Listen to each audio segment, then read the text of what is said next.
Greetings, everybody, and welcome back to another installment of Ask the Jegna. I hope that you all can hear me. I am playing with some new audio, um, upgraded some tech. As I was out over the last week. Sorry that I was out. Two big things happened last week. One was my daughter's birthday. She turned 5, so I was definitely not going to be able to do a broadcast. I don't even know why I scheduled a broadcast knowing that it was on her birthday. We kind of shifted up plans. We were going to celebrate it mostly in the weekend, but she wanted to do things on her birthday, so we did things on her birthday because that's the type of young diva that she is. And then the second thing that happened last week was school started. So classes started last week. I am teaching classes in the evenings, even though things are online. And it was no way that I was going to be able to reschedule the show for another day. But let me get my lighting straight here too. That looks pretty good. We'll just work with that.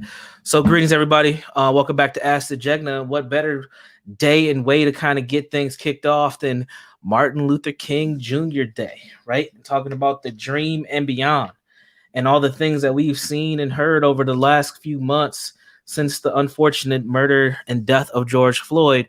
Seems like this Martin Luther King Day, is definitely getting a lot more attention than some others. What's up to my people? What's up, VC? What's up, Brian? What's up, Aaron? It's good to see all of you in the YouTube chat. But before I want to get started, I have a sponsor. I'm moving up in the world. I'm going to do a live read too. See how good I am. So this episode, let's see. Maybe it won't work. Maybe I don't. Maybe I ain't that good. Man, I don't know if StreamYard is going to make it. Me and StreamYard we haven't clicked. Oh, I can't put my little image on there. Let me try it a different way. Let's try this. That's funny. I thought I was going to be rocking and rolling.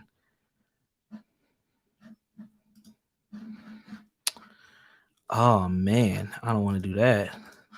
Here we go. Boom. So, sponsorship. So, this episode will be brought to you by Recovering from 2020 by Nicola M. Hurst.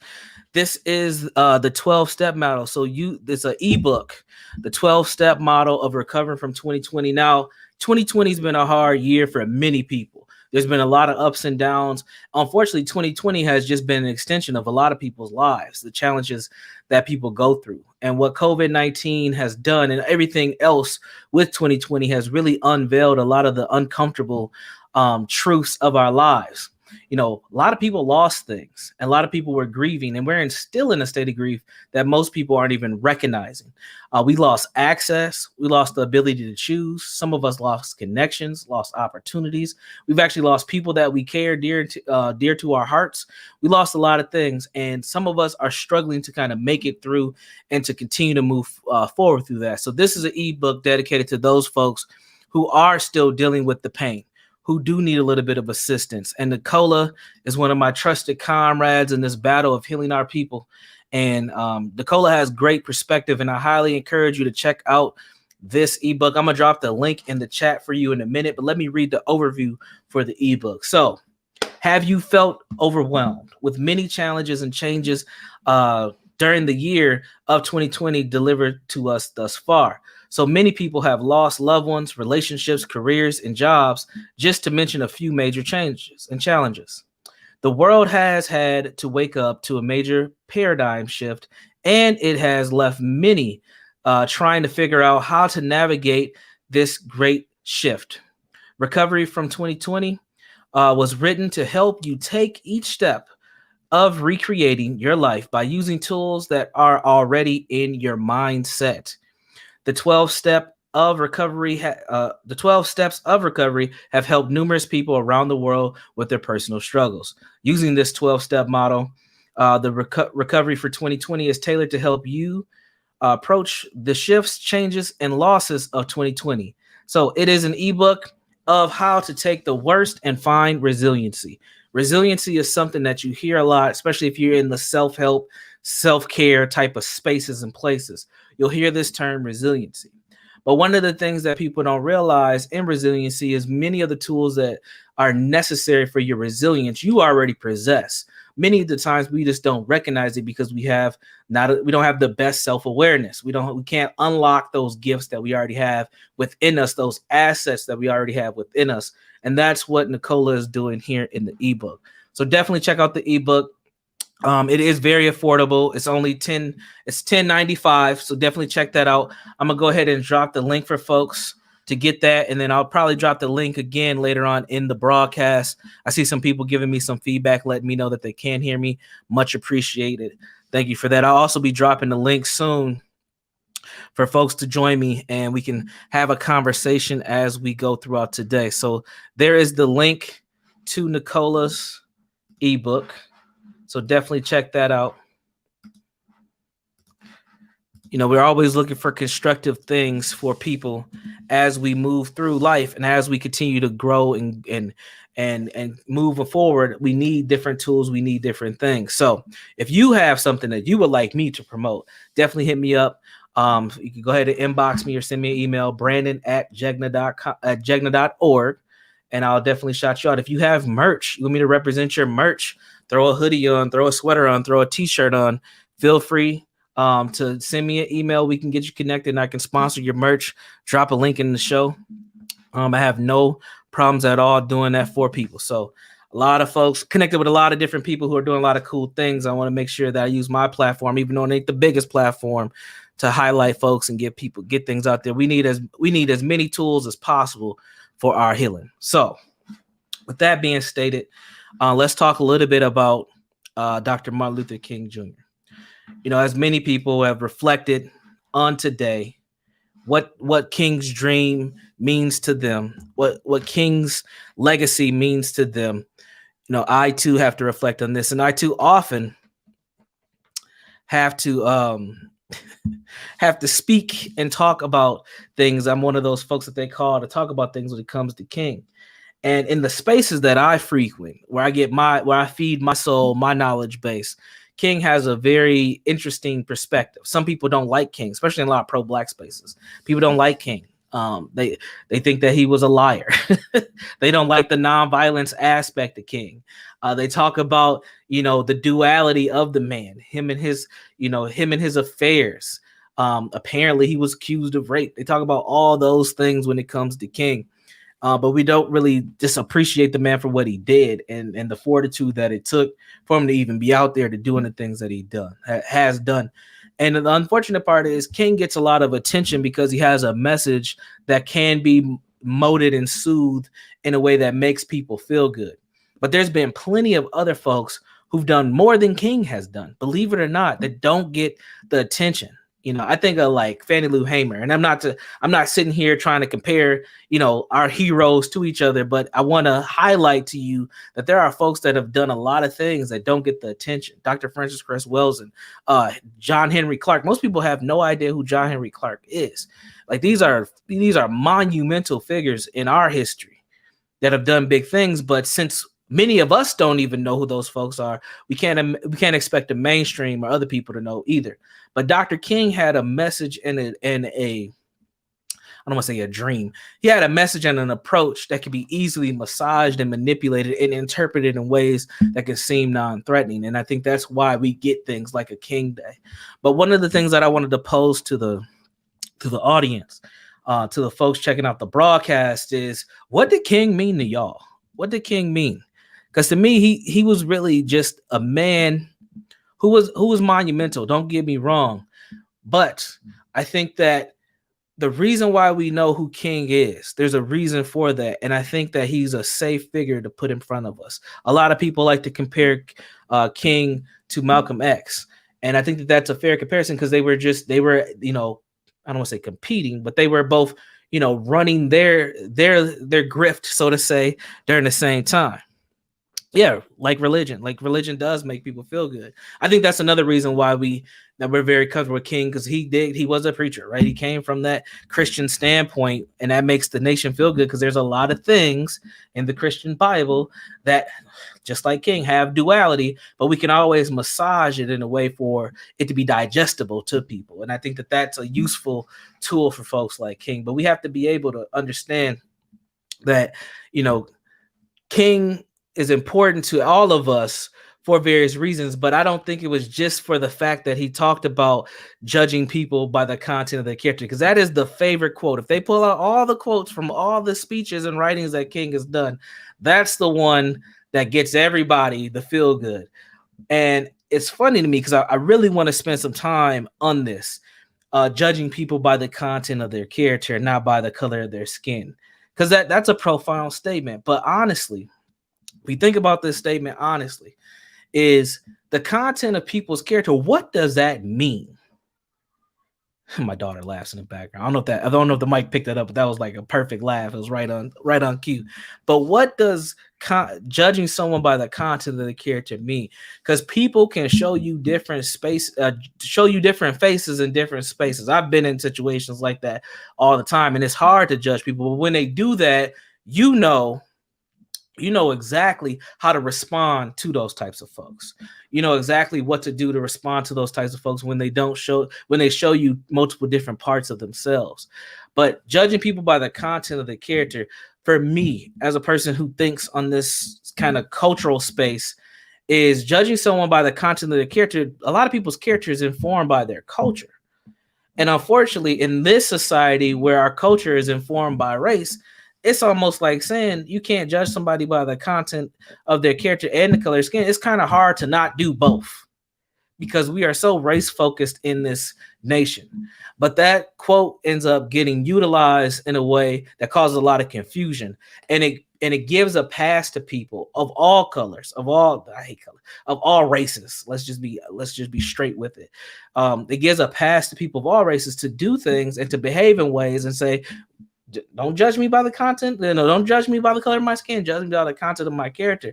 But sometimes the content of people's character is messed up. We have VC said, I was happy with Dr. King, until I found out he was getting with Malcolm X and they were going to work together for our good. We're going to get our check. Yeah, Dr. King. Yeah, exactly. And when King said, and that's one of the clips that gets circled around all the time, especially in our pro-black spaces, is we gonna get our check. And that's the mentality that King was headed towards. And I think he was getting to a place where he was fed up. I was not happy with him. Yeah. And again, many people believe that's the reason why he was assassinated, because he was starting to talk about them dollars. Right, he was starting to organize poor folks, and he was getting away from just the racial talk and talking about let's buck the system. Right, King was on let's buck the system. This governmental system is not going to do right by us. I've done everything that I can do, and now I'm here at this point. And many people believe that's the reason why he was ultimately assassinated. I think that character is a fluid attribute. It's forever changing and evolving, and all of us have changed up. Absolutely, that's what I'm saying. Judging people by the content of their character can be very hard, because you might meet somebody in one particular space and time, and they can grow and develop into another space and completely change. But if you don't have any, frequent contact or communication with that person or those people, what ends up happening is you're still judging them based on how you met them at that particular time, and they could have grown to a whole nother space. And that's why I say this is very tricky. This is a very tricky quote that can cause a lot of confusion. And I think it's one of those things that gets utilized from King that keeps us at a place where we can't grow together. We think we're growing, but we're not, because we just can't judge people by the content of we can't judge people by the color of skin. We can only judge them by the content of their character. But if they continue to show you things that are harmful, if they continue to do things to you that are harmful, what are you supposed to do? And then then you take that quote, and then you also compare it to the social meme that we have, where we shouldn't make judgments of people. It can cause a lot of frustration for people, a lot of confusion for people, where they don't know what to do. So I wanted to throw those ideas out there to get us really thinking about this portion of Martin Luther King's dream, and where do we go from here? This is not, to me, I don't think this is just about little white boys and little white girls holding hands with little black boys and little black girls. I think I don't think that is the essence of the quote unquote dream. It's about creating equality, if that is even possible. And is that a reality in this system? Can equality even happen? I don't know. I don't know if equality is something that can happen. I think when we're talking about just treating people with the space of equity, I think sure we should always help those that need the most help. I'm down with that all day. Equality though, I don't know if that's possible. I don't know if it's equal. There's always going to be somebody who's going to have more, or somebody who has something better. So we got another person who shared I think Dr. King was another black person trying to solve a problem. But even in his work, he was confused as well. He was brilliant in attempting to use what he thought was character, not realizing American white culture could not be changed through religious ideas. Followed by the FBI, death threats, etc. He had a lot of black self-respect. Absolutely. And I think that we should be able to appreciate that and not tear the man down due to that. Like, he was making an attempt, like many people, right? His attempt may be more acceptable by white culture, white America mainstream, but it was an attempt nonetheless to push us beyond where we were at that point. But if you think about some of the things King has said in his speeches, some of the quotes that you may have seen being shared on social media today, you would think that he wrote that stuff yesterday, man. I mean, we haven't moved very far in this racial cultural dynamic at all, and that says a lot, because we like to preach King, and when I say we, I'm talking about us here in the United States. We like to preach King, we like to say that King is right and King's done right things, but has it really changed the social cultural power dynamic that we have? I don't think it has. I don't think it has. This also reminds me a conversation that me and my wife was having earlier this year. As in 2021, we were having a conversation about what is this year going to look like when it comes to some of our black holidays and black, periods of time throughout the year. So King Day was one day we thought Black History Month was going to be very interesting this year. And then we were like, man, Juneteenth might actually be a national holiday this year. Like Juneteenth, like we were like, they're going to have Juneteenth gift cards at Target and everything. Like, it's going to get crazy. And what does that mean for us? So I'm going to throw that out there. I'll get more into professor mode later. I'm just having a little fun throwing out some ideas. Let me go ahead and share the link. So if people want to hop on, they can hop on. Let's have a conversation. For some reason, this is not sharing on Facebook. Let me see if I can get that fixed.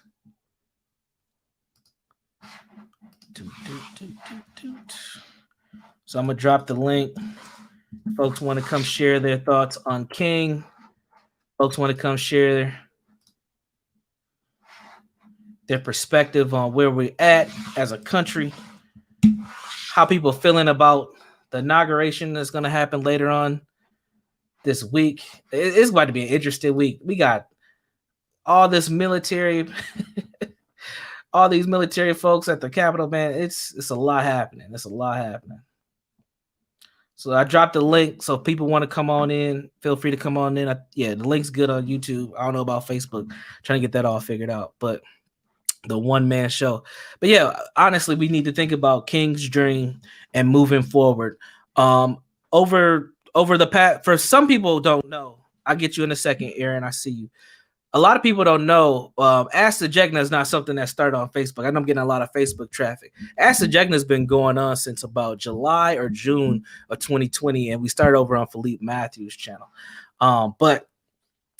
Since I've been dropping this concept and this idea of where I see things going as a country, and sharing the term admixture. So I'll probably dive in a little bit more about that as we go. So let me add Aaron in. Welcome, Aaron. How are you doing? Hi, can you hear me? Yes, I can hear you good. Okay, good. Because I don't have my headphones. No worries. How are you? How's the family? We're doing all right. We hanging in there. My baby, he's got cabin fever. He wants to go out. Mine's do too. I completely understand. Yeah. So what's up? What's on your mind? It was good. We took her to get her ears re-pierced. So she was excited about that. And then I took her to Build-A-Bear, and that was crazy. I would never go in that store again in my life. So we took her to the Mall of America. Yeah. Build-A-Bear is a hustle. I never realized it. That is a smart business concept. You start with a little cheap teddy bear. They get you like they get you, right? So the teddy bear is like $12, but then they'll hit you with the, you can get two for this or that, whatever. And then you walk through the store and they just have everything on display. So your kids want every damn thing, right? Yeah, of So course. by the time they fill the teddy bear, you've already spent like $30, $40 just grabbing clothes and all that for the teddy bear. So then they fill it and they're like, oh, do you want your teddy bear to make a noise? And then they let you play with all the noises, and that costs $5. And then they let you see more clothes. I was like, man, I'm gonna end up spending like $100 before I get up out of this place. So, but yeah, she had a good time. We had a good time. We got ice cream cake. It was good. So Okay. yeah. So what's up? What's on your mind? What's on your mind with King? Um, I feel like he was before his time in a lot of ways, because if we're still talking about him today as in like a present tense, it's kind of like, okay, he obviously didn't fit in to, what people's collective ideology was about what he Mhm. was trying to push. And I don't feel either way. Like, I'm not like, oh, he was too soft and I'm pro Malcolm X, or I'm not like, oh, I'm pro King and not pro Malcolm X. I feel like what the person on Facebook said to you was correct. Like, he really tried to do something. For whatever reason, it got accepted in certain ways, in certain ideas in certain people's heads, and then in other ways it got accepted in other ideas. Do you know what I mean? Like, so Right. it's kind of like he was brilliant, but I feel like the collective conscious wasn't ready for him. And I think, like, Mm. even today it's not, because we still have this division, like what you were about to say about admixture. Like, Yeah. how can we have such a divide when in people's homes and when people's actual, like, lifestyles is more mixing than people Right. would want to talk about. Mhm. Yeah. It's interesting. My idea of admixture is the fact that um I think that as a nation we're being forced to mix more into one culture, be more homogenous, and it's still at the ideal of being more like white, though. Like the white's still the standard, and we're all being forced to kind of like move towards that whiteness standard. And you're seeing it if you're paying attention to commercials. It is in every damn commercial. I swear. I'm seeing black women with white men and these kids that look racially ambiguous as hell. I mean, little Blake Right. Griffins all over the place, man. It's crazy. It's, And then I seen the comment. This is how I knew like the fix is in. Like periodically you would see black men with non-black women in commercials. I've seen like 3 commercials with black men. I've seen a black man with an Asian woman. I was like, what? I've seen a black man with like a Latina and a black man with a white woman. I'm like, it's full on blast now. Like we are being pushed towards, and I'm not saying it's a bad thing, but I'm saying it is a thing that we need to pay attention to. There's a reason why we're getting these images, and honestly, like, I don't. now we're getting them I, now. You would yeah, not see them in the exactly. 90s. Not like that. No, we barely could see OJ in a commercial in the 90s. They're trying to get him out of there. But this is where we're at. Like, so again, it's not a. I'm not. I don't think that's necessarily a bad thing. But when we hear things like gentrification and how our neighborhoods are changing, there's something going on. It's not just folks being racist. This is a whole movement to get a collective group of people to think in a particular type of way. It kind of reminds me of the conversation me and you and Philippe were trying to have a few weeks ago when we were talking about the influence of hip hop culture and code switching and how we got here. And where I was going with the conversation was you have to think the white folks who are in positions of power or just working, we'll just say working white folks who make influences, those white folks grew up on hip hop. I mean, they listened to the Little Kims and the Tupacs and the Biggies and the Wu-Tang clans and all that. They grew up on that. And now they're parents and they're okay and they're on TikTok doing the dances. Most of the white people on TikTok dancing just as good as the black folks. You can't tell. I mean, we are here. I mean, it's happening. So to me, I feel like what's happening is a wipeout of black culture. I think there is black culture is mainstream culture at this point. And then you have dysfunctional black culture, which is another level to it. That is not mainstream yet. And they're trying to prevent that from being mainstream because that doesn't help the country overall. So the more we can blend black people into our white culture, the better off the culture is. You also see it all throughout YouTube. So I pay attention to affiliate marketing, all that type of stuff. And a lot of the big black YouTubers, if you turned the camera off or you turned off, you weren't looking at the screen, you couldn't almost tell that they're black people. Like Marquise Brownlee, he don't sound like your typical black person. He is black and he's like for real black. He's one of the biggest YouTubers. I just seen a young woman earlier today and she does minimalist stuff. She sounds like a lot of the chicks I went to college with. Like they don't sound like your average black people. So this is happening. And these people got like almost, 1 million subscribers. Marquise Brownlee, I think he's got like 12 million subs. So people are watching and they're accepting information from these folks, and it's not a big deal because it's not so race focused. But anyway, I'm gonna stop rambling. Go ahead.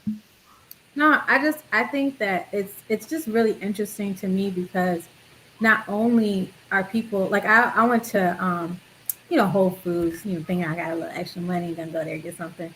But I went there and I went to the seafood section, and the woman that was helping me, she was a white woman, but I just got this weird vibe. Like I felt like she was trying to make herself more brown. Do you know what I'm trying to say? So she's trying to connect. No, not like with her words, but it was just like everything, like her whole vibe. Like she had on, like you could wear, I guess, whatever you want. You have a meat jacket on, like a jacket that they wear to cut the meat and stuff. But she had on like these brown glasses that were like extra like cocoa looking. Her hair was underneath this brown hat and like her hair was curly. And I remember I had this best friend in high school, like she was Albanian and her hair curled up every time she washed her hair.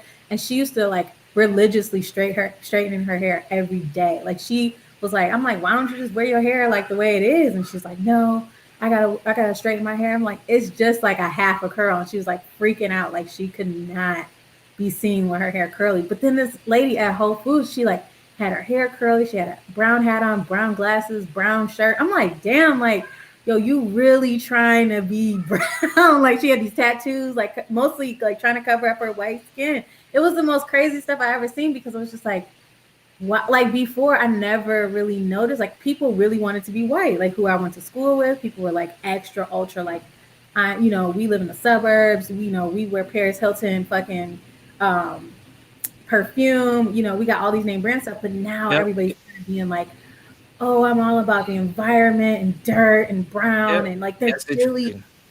Yeah, they're really sounds like Dr. Francis Cress Welsing to me. It was just really interesting. I was like, oh. And she's being overly helpful. Like that's interesting. I gotta think about that one. But yeah, that sounds like Dr. Welsing. It's like even when we think about things like tanning and why that's such an important thing, I still don't get it. I really would love a white person to break down the 101 of tanning to me because I don't understand. But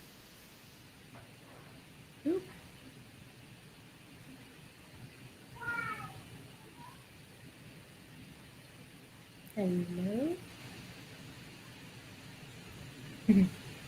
white people got me out of there. I was like, what happened? Hey, I didn't do that. I don't know what happened. It just blanked out.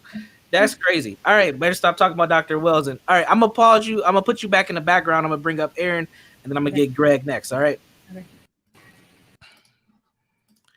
All right. Yeah, I don't know what happened, man. They trying to get me up out of here, man. I ain't even make that big of an impact yet. Damn. Look, you start talking to ISIS papers, they're like, flag on the play, bro. I'm surprised the stream's still up, man. That Oh, whole thing look, oh man, Doc is the red flag on the play, man. And truth be told, before we start talking about Dr. King, and I know you're probably thinking this, I was watching everything that's been happening, and I literally picked up my ISIS papers, the symbolism, everything with the capital. I was like, yeah, it's interesting. Sister's brilliant, man. Yeah. Like she's just talk about being ahead of the time, man. Yeah, beyond ahead of the time. But anyway.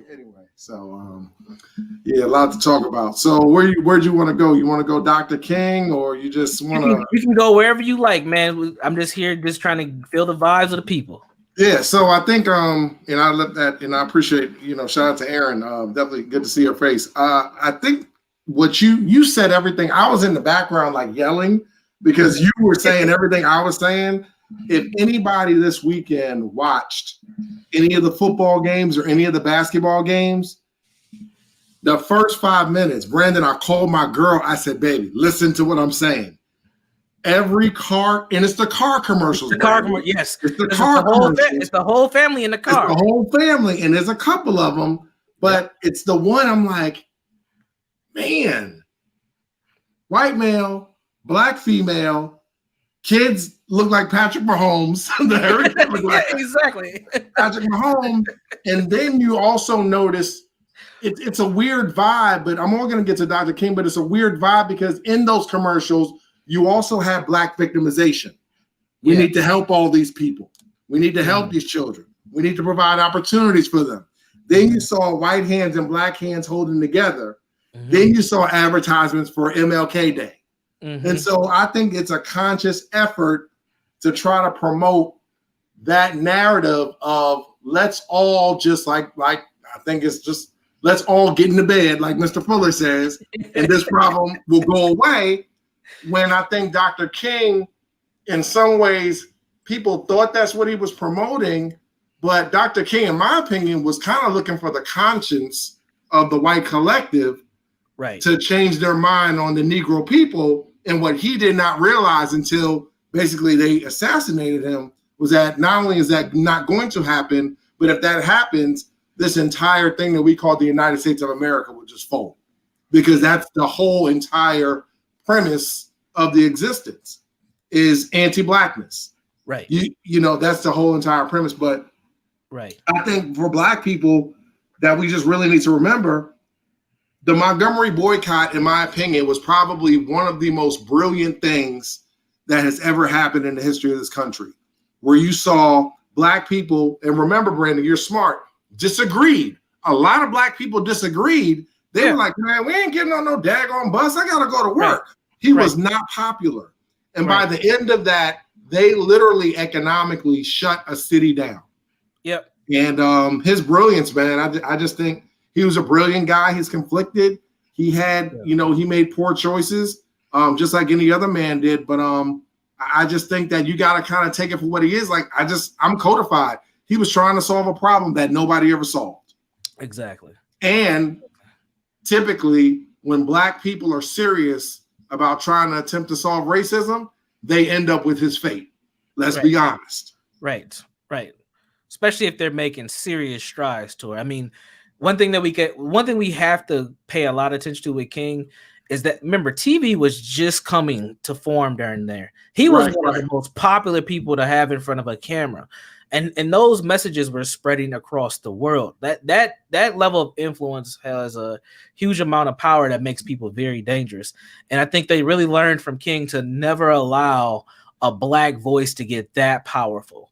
And if you do have a voice get that powerful, make sure that we got them covered on every angle. Like right now, if I could think of two people that maybe three, they're all four if I add Oprah. Oprah probably will be one of those people. I would say Dwayne "The Rock" Johnson, if we classify him as black. I think Kevin Hart, even though in his comedy's kind of fallen off, he still has a lot of influence. Right. And then the other person is probably like Will Smith. Like those people can generate a lot of attention.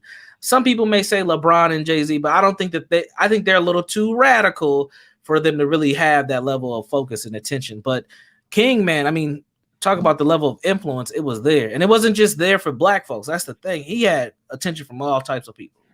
Absolutely. And then I think, you know, his stance on the Vietnam War, that's what people have to remember. Like you said, man, what you just said was brilliant, because even in his flaws, I think he also understood, if I talk, people listen. Let's put me on television, and I'm going to regurgitate and talk about some of these ideas that people don't want to talk about, whether it's war, pulling kids out, you know, Vietnam and everything. And like you said, when the feds is on you, the feds is on you, dude. Yeah.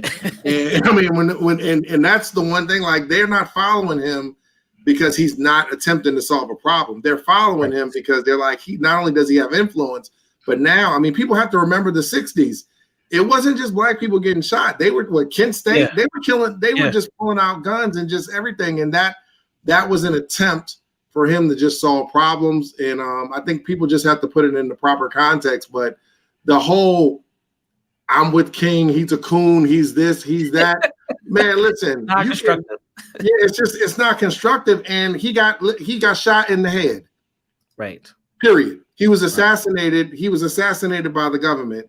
and people classified as white in the government. And so this is what, you know how it is, Brent. So that's what King's cooning, that's where his cooning got him. Got him, yeah. He got assassinated. All that cooning got him assassinated. Really? Which is crazy. It doesn't make sense. It's not logical, man. So yeah, Right. love the broadcast, love the content, man. Appreciate it. All right, I'm gonna put you in the background. I'm gonna bring up Greg West. Feel free to stay in the background, and then after Greg goes, I'll probably pull everybody up. So we'll we good. Appreciate you, man. Yep. Absolutely.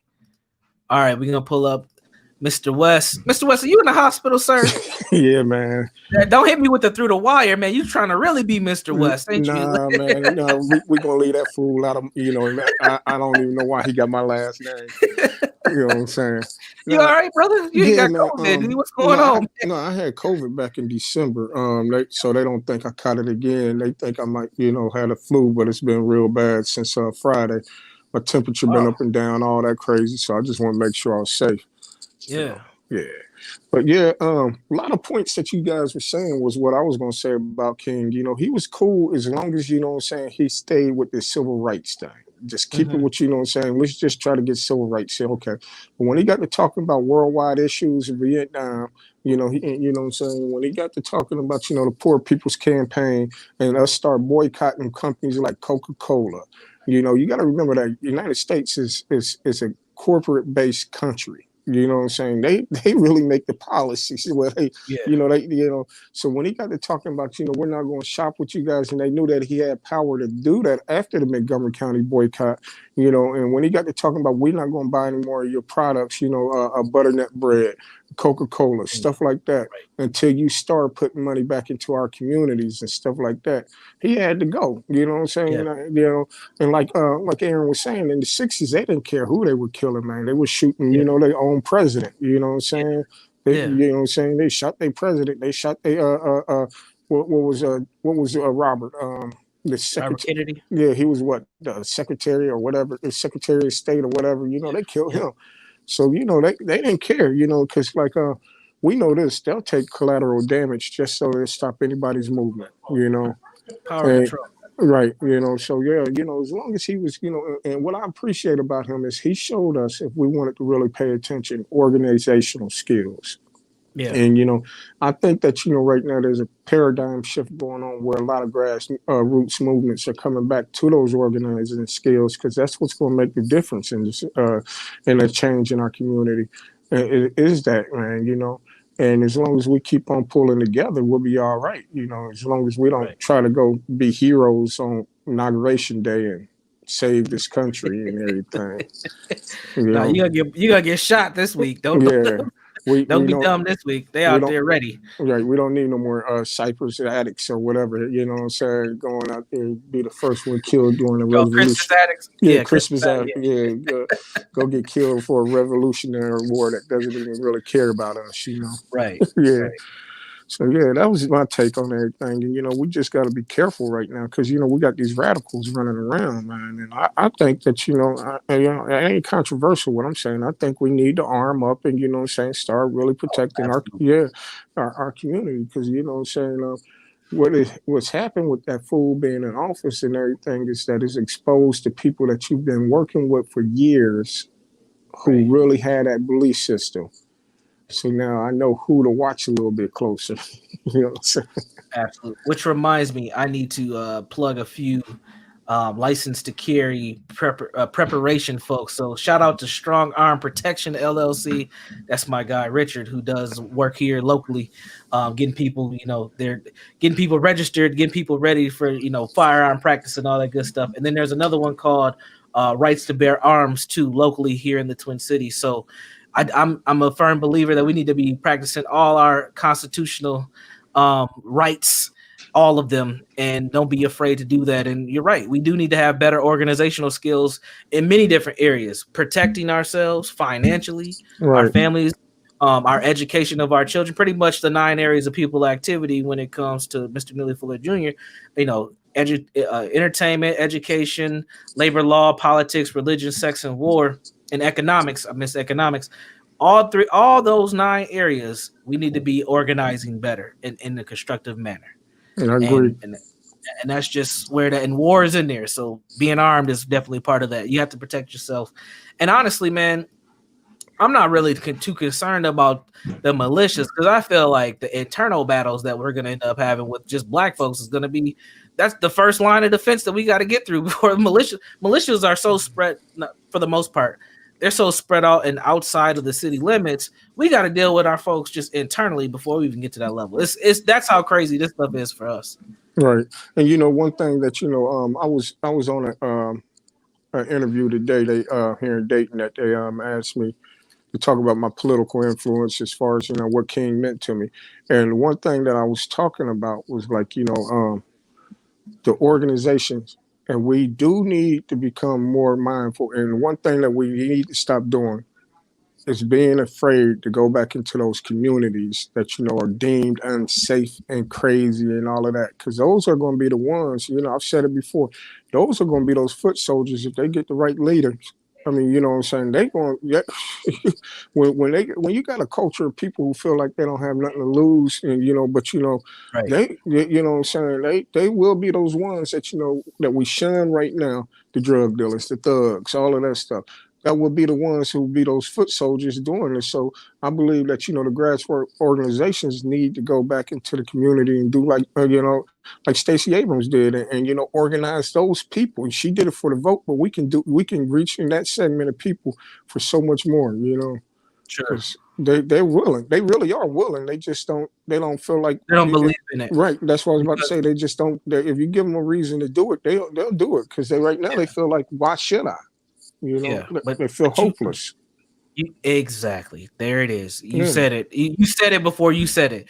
Is the level of hopelessness for your average black person in the quote unquote hood is so high, man, that I mean, young people, they don't expect, I mean, the trauma's so bad that, you know, I used to say things like, you know, take it day by day. You remember that saying? Yeah. When the trauma's so high, people are literally taking it moment by moment, man. Right. I mean, literally moment by moment. You ask a 22-year-old person, well, what's your plan for the weekend? It's Monday, right? What's your plan for the weekend? What they gonna say? I don't know. And they really don't. They don't have. If you ask them what you're gonna do on Wednesday, they don't know.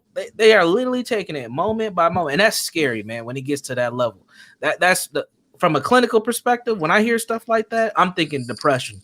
I'm starting to assess for depression, because this person's is not, I don't want to say investing in the future, but they're not connecting that there's something that's going to happen next. They're not preparing for whatever consequences are next. They're just taking things moment by moment.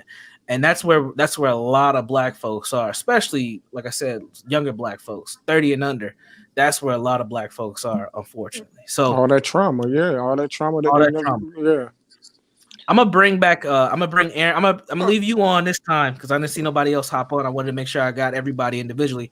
I'm gonna bring both Aarons back in if they would like to come back in. If you don't, just say so, and I'll pull you out. But so what are y'all thoughts? You know, we talked a little bit about some of the hopelessness that folks are going through. Any other thoughts come to mind from any of you? Yeah, I wanted to say, I think it's a double coin, because you see like what happened at the White House with the whole insurrection, right? My thing is that those people and that collective conscience have a hopelessness about them as well. So the thing is, just like, it kind of makes me think about like the Civil War and about slavery, and how the slave masters were really upset that the Civil War was about to happen. They were going to lose their livelihood. And people still to this day, like, people would be thinking, like, looking at them like, you're white, you're this, you have privilege. Why are you so upset? And it's something so deep in about like control in a collective way that people just feel like, you know, I have nothing else to lose. I'm going to lose my life. I'm going to go and do this. I'm going to go and do that. So I feel like it's not just us. I feel like it's them too. And they always look at us from an us and them perspective.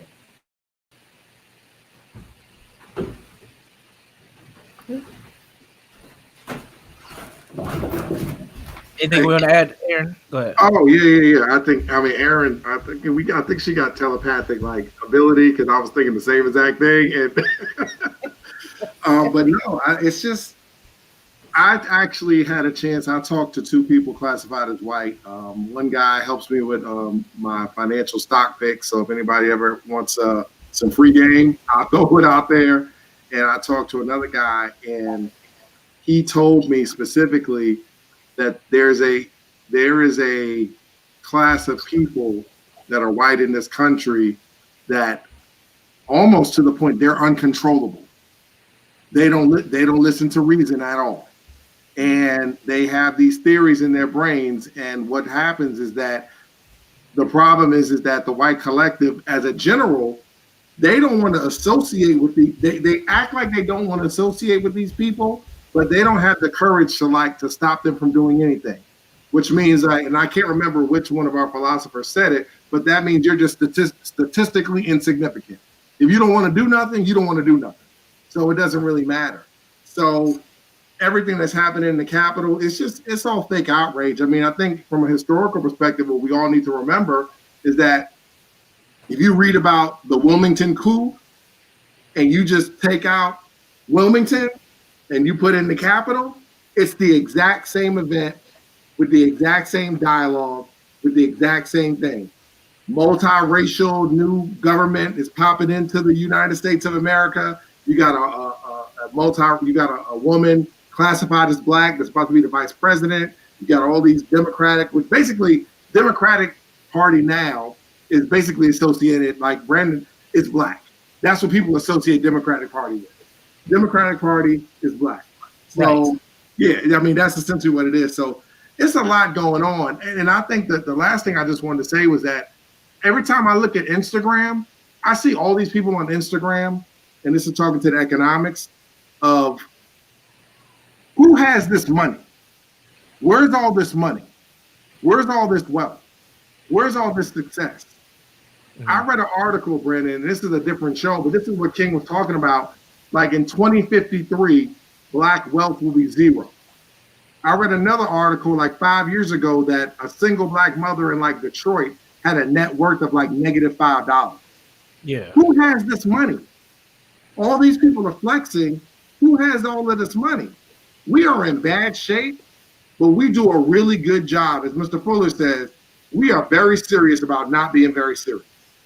And we do a wonderful job of showing we look like we might have something, but substantially, like, you know, we're really, really in bad shape. And I'm truth be told, I'm not only fearful that bottom class, if we think it's bad now, it's just going to be a pure anarchy. All of our cities, you see, everybody's shooting more. I read another article the other day that Brandon, you might understand this, the oxycodone, the overdoses in COVID have been like 25 to 30% higher than they were last year. Gun violence is up. People are frustrated. They're not getting out the house. It is rough. And now you have all this racial tension. People have to be very, very aware of monitoring their emotions, what they see, what they're intaking, saving your money, stop all this flossing, stop all this balling. It's non-existent. We are broke. As a collective, we are broke. We're broke. But I like Gucci belts. I like Gucci belts, though. You want the G? Listen, please don't walk around doing that. Why can't I wear my Gucci belt, man? Hey, man. Damn. Yeah, that good. Look, that good. If you got stock in Gucci, wear the Gucci belt. But aside from that, you know, but nah, man, it's just rough out there. And I think that some of King's messages we can take with us and kind of just go back over them. But I agree with you, man. Some of these people, it's like there's no faith at all, like none, and they don't even know what the future is going to look like, and it's going to continue to get worse. And I mean, I'm not laughing at them, but when people are out there bragging about getting a stimulus check, that's because they really need a stimulus check, like for real. And it's rough out there, and it's not going to get no better, man. So I think we all just have to share a lot of good information and continue to share content. And, you know, I'm in banking, so I'm trying to share videos. Erin, whatever she does professionally, yourself, we all just have to share information, just one person at a time, and hopefully we can solve this problem, man. Absolutely. All right, I'm going to bring in another guest with us. Hi. Hello. How are you doing? How are you, Brandon? I haven't seen you in person in years. Well, I got a lot bigger since the last time you seen me, but I'm good. No, I mean, you look the same. Your family's so beautiful. I crush on your wife. Like, I'm not even gonna front. I love her. I love her. I do. Your family's so beautiful. Thank you, much appreciated. So what's up? What's on your mind? How are you feeling on this Martin Luther King Day? Blessed. I will tell you that. I'm in law school actually. I'm part-time, and last semester I took constitutional powers.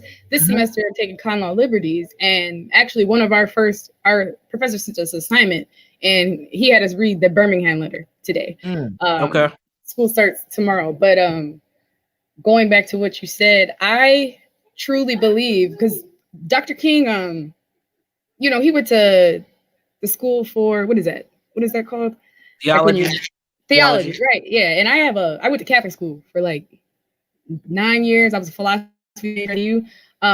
So I was seeing where he was coming from in that letter, but I don't know if he made a mistake. I think he may have been naive about. He made this appeal to these white Southern Christian leaders as if like they weren't already using their religion to justify oppressing anybody that wasn't white.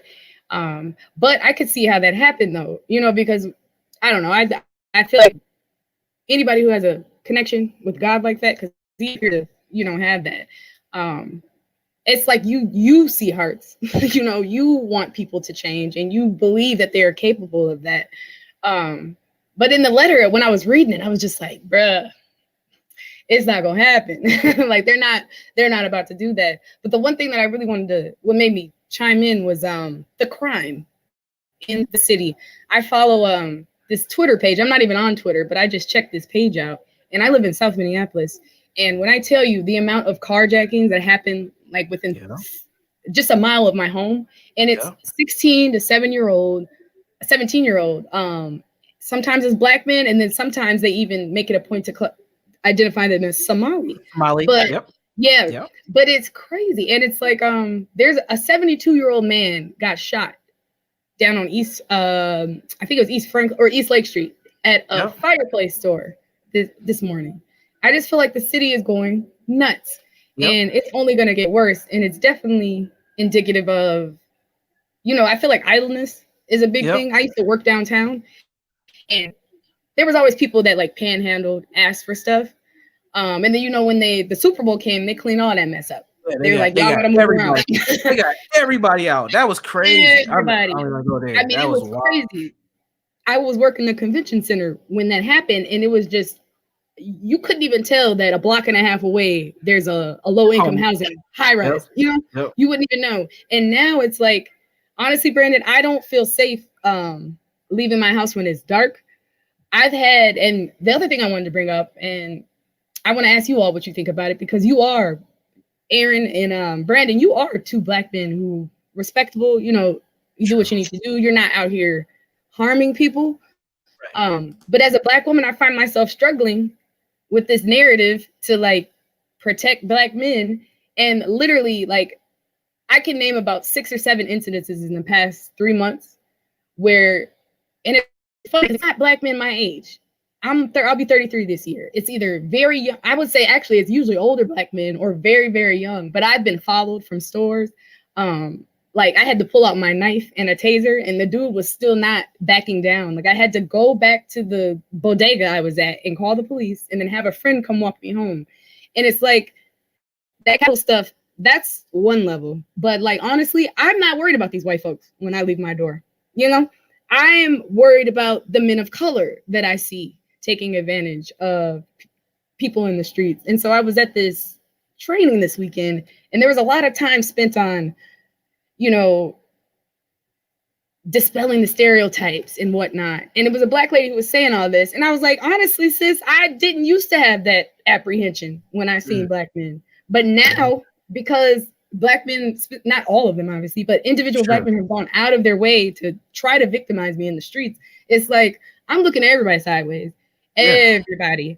And I think that is what's killing. That's what's going to break everybody up, is that we can't trust each other. And I mean, and not just black people, like we just can't, you can't trust your neighbor. Like you can't walk down your street. And I think that there are going to be some new alliances formed. And I don't think it's going to have to do anything with what your skin color looks like. I think it's going to be righteous and those who get left behind. Because I truly believe what Erykah Badu said. The mothership can't say, like, you're going to get left. Yeah. Yeah. All right. So a lot to unpack there. I'm going to unpack some. Aaron, I'm going to let you go first, and I'll follow up at you if you have anything, because she posed it to us. Oh boy.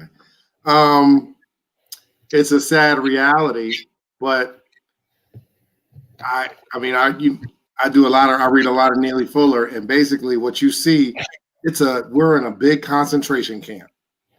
And in that concentration camp, if you ever watch the episode of Oz, all they do all day is fight and bicker and try to kill each other within that confine.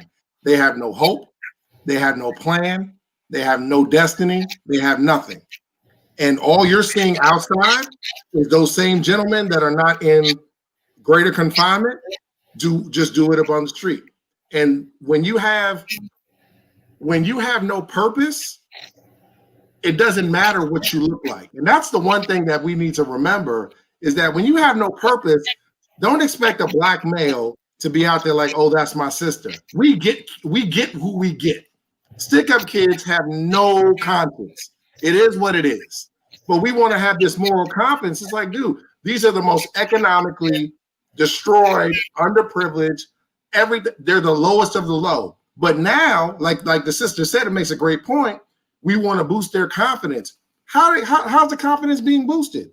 In what way? They have no hope. Zero. And a lot of that also has to do with the fact that us as black males have not built a sufficient infrastructure for them to have somewhere to go. The church ain't gonna work. They don't want to go to the church, because guess what they want? They want to steal your pocketbook. They don't want to steal your soul. They want your resources. They want your money. Come to the church. Okay, what we gonna do? We gonna build a business? No, I need your soul. Nah, bro, I'm gonna stick up shorty because she got bread. We're not using logic. And so when you don't have an infrastructure, that's just my opinion. I could be completely wrong, but when you don't have an infrastructure for people to go to, they can't. We don't have any jobs to provide. We don't have anything. We're dependent. We're dependent on people classified as white for everything. We're like babes in a bottle, but nobody wants to say that because we got ego. But we haven't built anything. Now, is it hard to build stuff in this system? Of course it is. But that don't mean we ain't supposed to do it. We got to try. So you're just the same way. I grew up in New York City. I didn't worry about somebody from Long Island coming in there. Every time that I attempted to get robbed on the train or I got jumped was black males. That was my environment. So that's what I'm concerned about. And so as a sister, pepper spray, I just got me some too.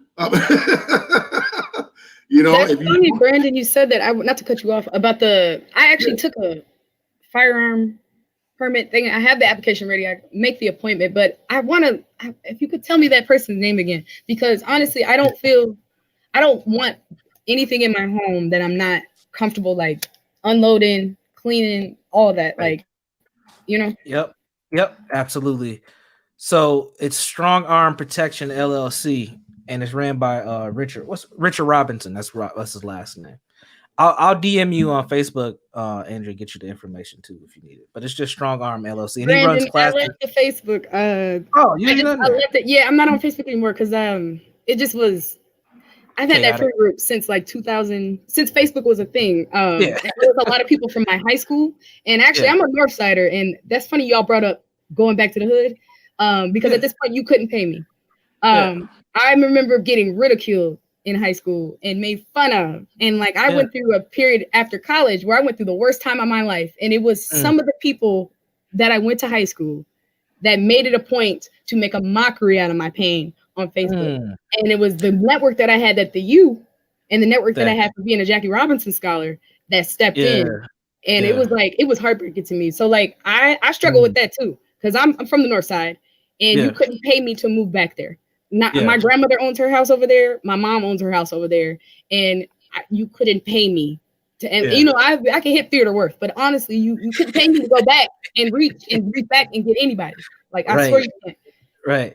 And that, you know, I completely understand your point. It is sad that you're not the only person who's like that. They're like, I'm done. I completely get it. And to connect both of your points that you've made thus far, just about, you know, black men, and then also why don't we go back, or what's the thing? It is toxic stress. It is trauma that prevents us from going back, and it is trauma that leads to these behaviors of a lot of these men. And unfortunately, you know, when you're being approached and treated that way, it's a couple of different things. It's worked before for some of these guys with some women. It doesn't get checked enough. And then two, just like Aaron was saying, the fact is a lot of the behavior that you're seeing from people who were in greater confinement has spilled over into the community and has become acceptable culture. So I can talk to you however I want, because who's going to do something about it? And you can pull a knife out of me. That don't scare me no more, because I don't care if I die tonight. I'm still going to try to get what I want to get. That's trauma. That's like the epitome of what trauma is, unfortunately. And it's unfortunate that's how it happens. And this stuff takes place all the time. And this is why online world and real life world, and I'm talking like this because I spend a lot of time online in a lot of different circles, but in real life, you know, online you hear narratives of what I call NAS, niggas ain't shit, but you also hear narratives of protect black women. And I think both of those narratives hold some truth. But at the same time, we're both dealing with pain and trauma at the same time. And that has to be at the front of the conversation, because sisters experience things like you experience all the time. And black men have experiences where we feel like we're being judged based on the few black men who act like that. But then black females feel like they're being judged for the few black women that act a certain way too. So we're just all in a ball of confusion, and it's messed up. And I think, you know, as a black man, I agree with Aaron. There was a ball dropped on our end to make sure that we provided a pathway for other black men not to behave that way. And we glamorized and glorified the dysfunction of black males that has become what is called toxic masculinity, which I have a big issue with that idea. But we have accepted that narrative of that's how black men are supposed to be.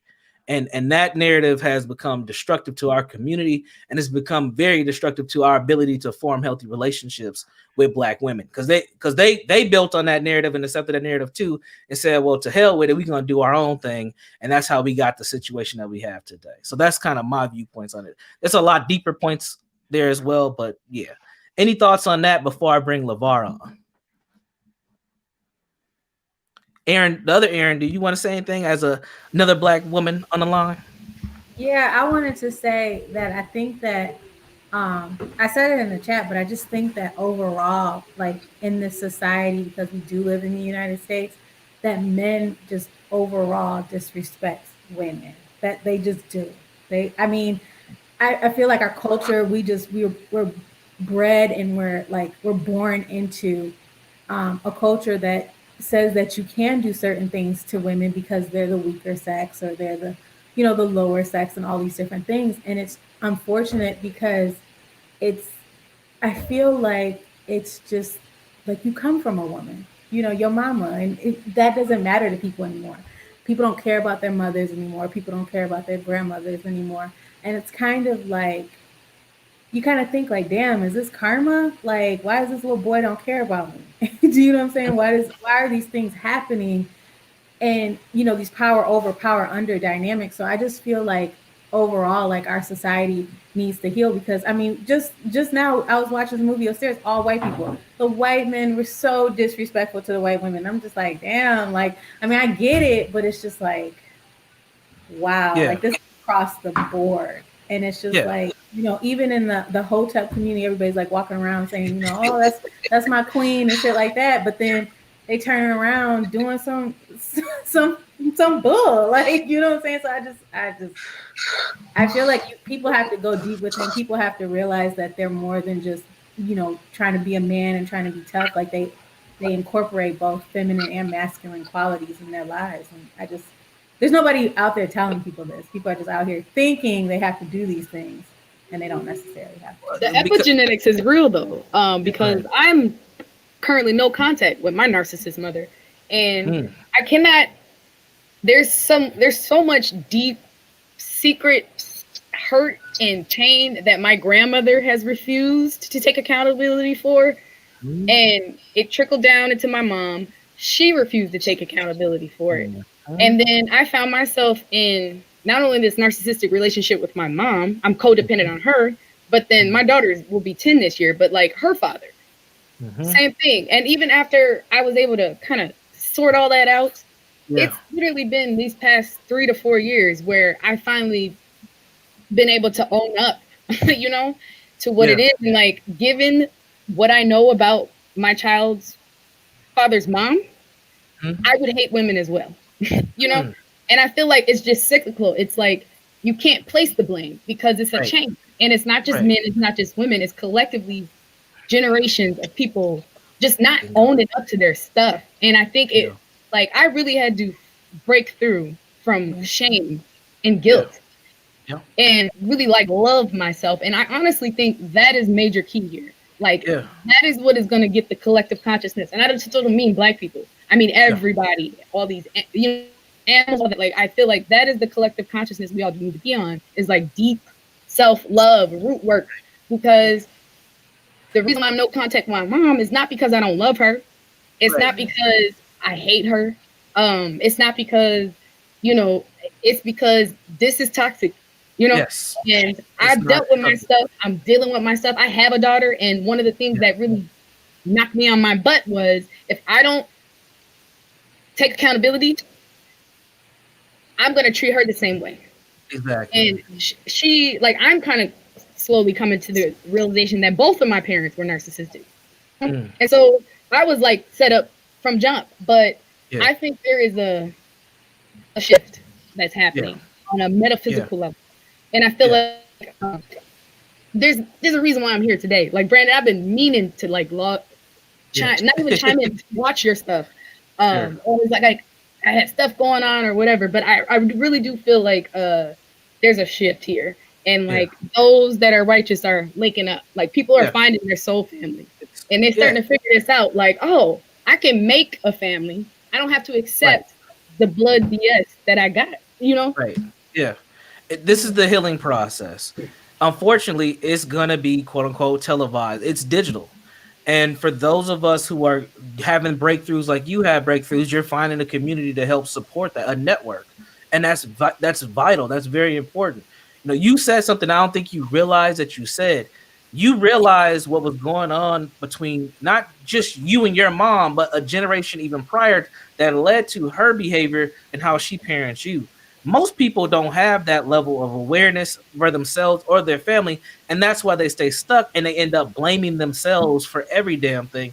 And they don't see that it's been a connection point from generation to generation that's led to it. And then you become a parent, and then all the shit comes right back up, and you're just like, whoa, it's like, what happened? Same thing happened to me. I had to stop blaming the stuff that I experienced as a child on myself, saying it was my fault. And then I had to look at my mom as a human, like not as a mom, like as a person, which was hard. And I came to that discovery around the same time me and you met in college. And that was the first time I had to tell my mom no. You know how hard it was? That's the hardest thing I've ever done. I have won awards. I've gotten scholarships. I've traveled the world. I've had issues with the police. The hardest thing I've ever done is tell my mom no. And it was something small, just on the cell phone. Like, look, I can't send you my check no more. Like, I need my money because, you know, me partying with $60 don't work no more. I like Patron now. I can't do this no more. Like that was so hard. I remember how my heart was just thumping in my chest to tell mama no. But in our community, that's something you're not supposed to do. You ain't supposed to tell your elders anything. You're supposed to shut up, be seen and not heard. And we have to break that cycle in order for us to heal. And that's really hard for a lot of Black folks. All right, I'm going to pause right there. I'm going to let LeVar in, let him share, and then Lena, I'll bring you in a moment. But LeVar's been waiting pretty patiently in the back. We can't see you, brother, but I think we can hear you. And now, well, we're not connected. Okay. We got you. Go ahead. Okay, can you hear me now? Yep, you good? Okay.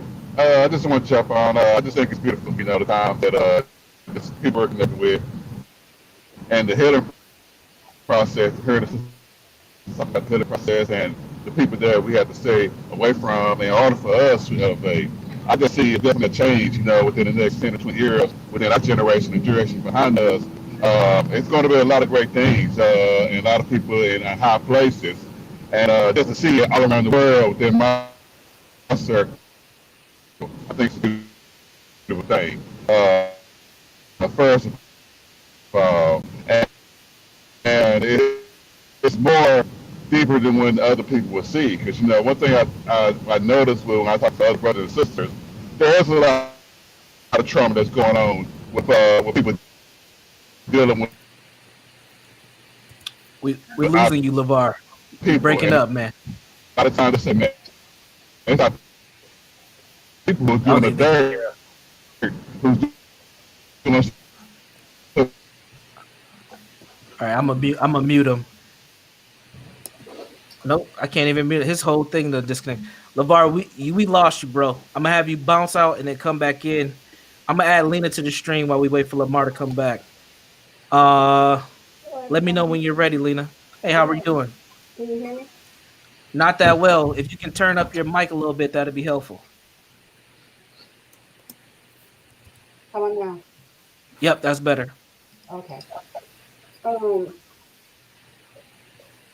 Everything that everybody's saying is like really, really getting to me. I feel what the ladies are saying, what the gentlemen are saying.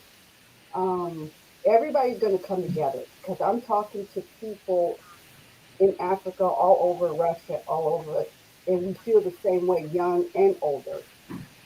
And I feel like I'm just talking to one of my older sisters, and she mentioned to me stuff that happened to our dad and our stepmom and blah blah blah. And I told her, I said, you guys can continue to call her Mama May or whatever you want to call her. I'm not copping to that. I'm not calling her anything. I give her respect by calling her stepmom, period. And I told her, I said, she's going to go to her grave carrying the torture and abuse that she did to me. She's not going to apologize for it, and I don't care. And I also told her, if she dies, I'm not coming to the funeral. She leaves me the house, anything. I don't want it. I'm going to sell it, give it away, whatever, I don't care. I need to get better. We need to get better. And if you guys aren't willing to do that, then you're on your own. I've lost so many so-called friends. It's like whatever. But yeah, we do need to take a stand and own up to stuff. And yeah, I already knew about my dad, what happened to him and his family and so forth and so on. But there's just too much stuff going on to keep holding on to it. We need to just let it go, heal, move on, and make things better. So when the next generation comes, the older generation, whatever, we can work together, heal them, if they want to heal themselves, make it better so we can be a strong nation again, and not put up with this bull crap anymore, Yeah. And again, one of my messages that I've been preaching for a long time is that I don't think that we heal from the trauma. I think we're healing. I think it's a process because throughout our lives, the trauma that we think that we've dealt with may come back up in a different form, and we haven't realized that we haven't dealt with it in that form. And I say that just given my own personal situation, I thought I dealt with all my daddy issues. I went to therapy. I said, look, before I become a therapist and I have anybody sit on the couch, I'm gonna go sit on the couch myself. I did like 10 months of therapy, and then I did like a group version of therapy after that. So I thought I was good. Then I became a daddy. And then all the emotions that I thought I dealt with came right back. And I was just in this emotional like spiral, and I didn't know what the heck was going on. And it's because I realized that I was attempting to do something that I had no damn idea how to do. And I don't believe anybody's really ready for parenting. But when you've been missing that parental figure, you don't have anything to fall back on. Like, that's a huge void. That's a huge level of grief right there that many of us don't even realize that we're dealing with. So I'm grieving right now, Brandon. And the crazy thing about it is that my mom was my world. When I tell you, I didn't test my mom. I'm a straight A student. I didn't do smoke nothing, drink nothing. Like I always wanted to please my mom. She was my everything. And I didn't start to get problems with her until I became independent, you know? And really when I went to the U. And then like the relationship continued to decline. But what I didn't expect was that I cried this morning, Brandon. I was like literally crying this morning. And it wasn't like woe is me. It was like, I miss my mom. Yeah. Like I miss her. Do you know the last time she was over here like a month ago or a couple months ago, she dropped off something for my daughter and she couldn't look me in my face. And it hurt me. But then I sat and meditated on that. Do you know how much you're holding where you can't look your only child in the eye? Right. Like I can't think of the last time my mom was like, oh, I'll give you a hug or whatever. I remember reaching for a hug to her and it was like foreign to her. And that's when it really I was like, oh, so this is deep. Like this is not my fault. Right. I was born into this. Absolutely. Yeah. And most people's trauma starts before they were born. Most people's trauma starts before they were even born. And a lot of people give our generation flack. Millennials, they say we don't work hard, blah, blah, blah. But the generation before us went through a huge cultural shift that doesn't get talked about enough. And that cultural shift affected the family dynamic, and it really affected Black male and Black female relationships. That was the first generation where the shit really started to just crumble. And we are the products of that dysfunction, unfortunately. And our children are the products of us, and that's why we're seeing the things that we see. And at some point, somebody has to realize that we have healing to do across generations. It starts with us individually, but it has to spread beyond us. And even myself, I still got healing to do with my biological dad. Like he's in the Twin Cities. I can call him right now. He's on Facebook. He shared a photo of me the other day, and I didn't know what to do with that because I'm like, damn, like I really don't have a connection with him. Should I like the photo? Should I just kept scrolling because I was like, my mind was not ready to process any of my emotions at the time. But it's important for us to realize that at some point we do need to circle back and deal with that. And it's hard because our parents, they're not ready to deal with it either. That's why it's hard for her to hug you. One of the things that me and my own mom, and she's probably watching right now. My mom always watches my stuff, so she knows what I'm talking about. We just start saying we love each other, like in text, and when we get off the phone and stuff. That's something we didn't do, and it's not that we don't love each other. We just never really had to say it. But now it's the thing. Like I make sure that I say that because that's a part of my healing process with me reconnecting with my mother and connecting with her differently than being a peer. Because I've always functioned like a peer to my mom. It's like making sure she's good, making sure my little brothers do what they do. And that's how I functioned since I was like 13, 14 years old. Because at that point, I realized I'm out here, I got to get it on my own. And that's not easy. I know if I ever needed something, I can lean on my mom, but I never wanted to put myself in position to do that. And my dad was not an option. So it was always those types of things. But that's my healing process that I have to go through, just like you're going through with your mother. Any thoughts? Anybody else want to share things? This is the dream. This is King's dream. That's what I was gonna say.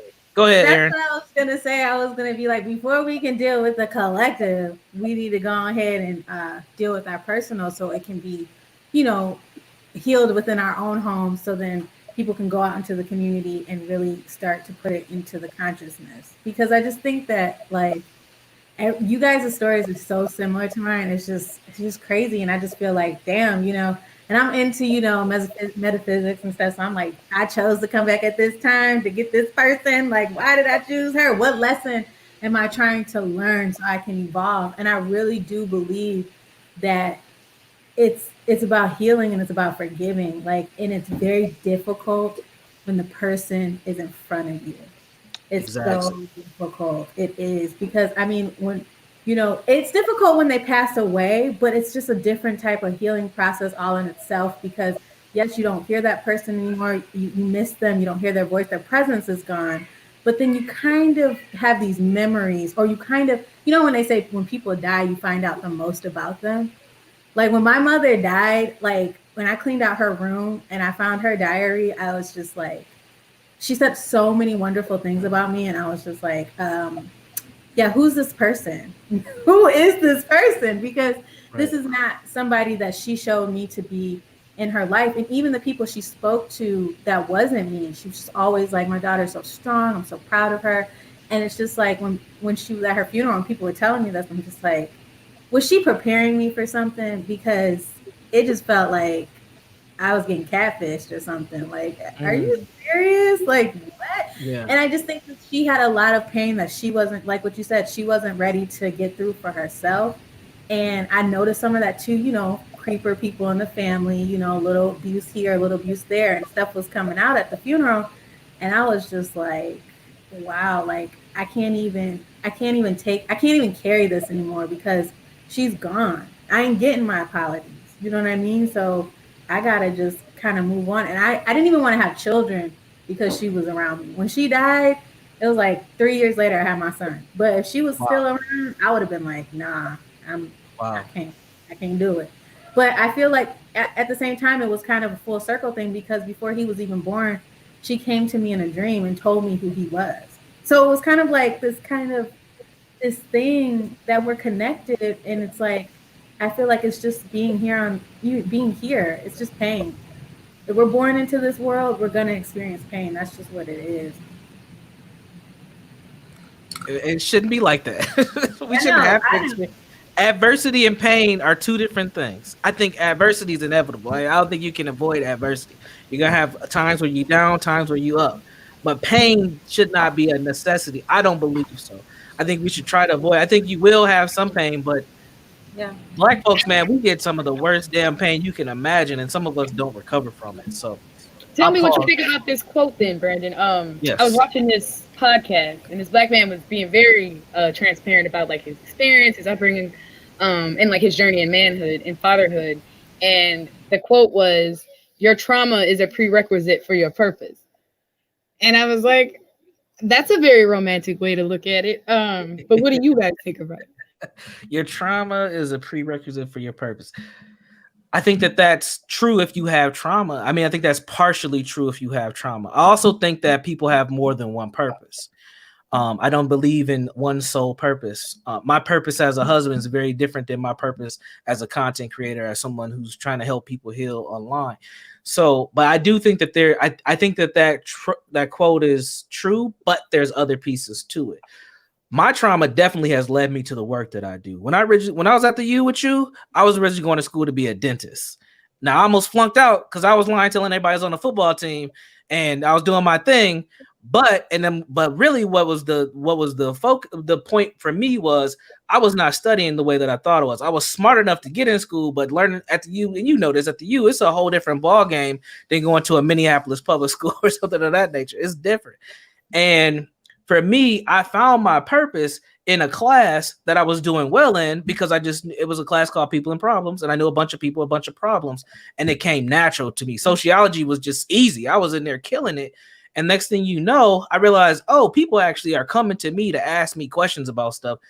And it's because I've dealt with things and they see me as somebody who's been able to kind of like, overcome the adversity and keep moving forward. So I've developed purpose in my own trauma, but I don't think that that's the truth for everybody. Like if somebody got raped, they might not find purpose in being raped, but that's a significant trauma that has a detrimental impact on people's lives. So I think I'm sorry not to cut you up, but I should preface that was the topic. The reason why this guy was having this show. I don't know if you guys know who Corey Holcomb is. Yeah. Okay, Corey Holcomb recently had a very controversial live stream of his show in which he was arguing with his people or whatever. Yep. And so, so Zoe, this is who I'm talking about. So Zoe, this is in the context of that situation. So I think Zoe was making the point that he could have took all his trauma and been negative, done what Corey appears to be doing, which is imploding. But he was saying like he took his trauma and he worked with it, and now he is able to successfully pursue his purpose. But I do completely agree with what you said. Yeah, and I think Zoe's right. But even if we look at that situation, because I was thinking about doing a breakdown of that to grift off of it, because that's where everybody's tension's at. So I was like, let me see. I want to watch it. I've been watching all of them. Let me see if I can get some followers off this. I'm grifting on everything. So, but if you look at that situation, if you watch that 50 minutes, which is a long damn time to be going back and forth with somebody, Zoe's trauma showed up as well because he felt like Corey owed him something without communicating his expectations of their relationship. He felt like just off GP, Corey was supposed to promote his books, come on his show, thank him for bringing guests to him. There's no guarantee in that. And even Corey was just like, I didn't know you felt that way. At some point as a man, he should have came to him and be like, look, we need to talk about this, man. Like, look, I'm putting out books. I'm bringing you guests. I'm connecting you with people. Like, we need to figure out a way to have some mutual respect and love for one another. And that's something that doesn't get done. But again, as Black men, we don't do well with that. I mean, hell, I think I'm in one of them situations right now that might become public later on, where it's just like, what happened to our dynamic? What happened? Just a straight cutoff to some work. But that's how Black men are. We don't know how to articulate ourselves very well. And when we do articulate ourselves, we do it in a way that is very, how do I say this without being too controversial? It's not masculine. I'll say it that way. We start bickering and complaining and yelling at each other instead of actually handling things from a very constructive masculine base. And that's what almost happened there. Now, they didn't get up and start fighting like Zoe did with Aries, but it could have went there because Corey was egging him on, doing what Corey does. Throughout that whole thing, Corey was egging him on. And Zoe maintained his Zoe should have just got up and left because he was not in the right. Even at the end, he was just silent for like 10, 15 minutes because he wasn't, at that point, he was done. The conversation was done. And they should have got up and left out that situation. They should have really not posted that. That should have left that off the live stream. But that's a whole nother thing. But again, TV though. They want the views. Oh yeah, they grifting off of it like I'm about to. So I've been watching Corey since it's been like good 6 years, and I was watching like his old stuff back from like 2005 and 6. And one thing I can say, I agree with you on that, Brent, that although Corey may not have been like very vocal here, but he always gave people space to promote their stuff. I think it was usually at the end of the show. So there's multiple moving parts there. Yes. A lot. Like most things with trauma, there's always duality in the trauma when we deal with it. And I think there were some right things that Corey said. I think Zoe said some right things too. But honestly, I think Zoe should have figured out a better way to communicate some of his frustration. Because then, to me, I didn't feel like it came off very well. And I think if we were looking at a versus battle, he lost that in that moment. That's how I would look at it. But I'll get into that. I'll break it down segment by segment and post it up and get some. Please do, because I watched somebody's 50-minute review of it, and then I went and watched it like play by play. I was like, all right, this is what happened. And then I'll do it. 30 minutes in the comments. So like, do it. I'll be there. That's how you get your views up on YouTube, man. You got to go where the controversy's at. Break it down. That's why everybody talk about Umar Johnson all the time. It's like that's where Oh my gosh. Kevin Samuel. Those are the grips. Go ahead, Aaron. No, I was just gonna say, with the trauma stuff, it shows up differently. I think you just have to be, particularly as Black men, you have to be receptive, but you also have to do the self-work. And what happened to me was that at some point, I realized that I just didn't have any purpose. And I was just kind of just wandering through life, married, divorced, relationship, women, you're just wandering. And you have to make your own decision on when that's going to happen. But I was having this conversation with some men this morning. When that happens, your brain is then receptive to the messages when they start coming in. So when my buddy came to me maybe about a year and a half and said, dude, you are so smart and so brilliant, you should not be this broke.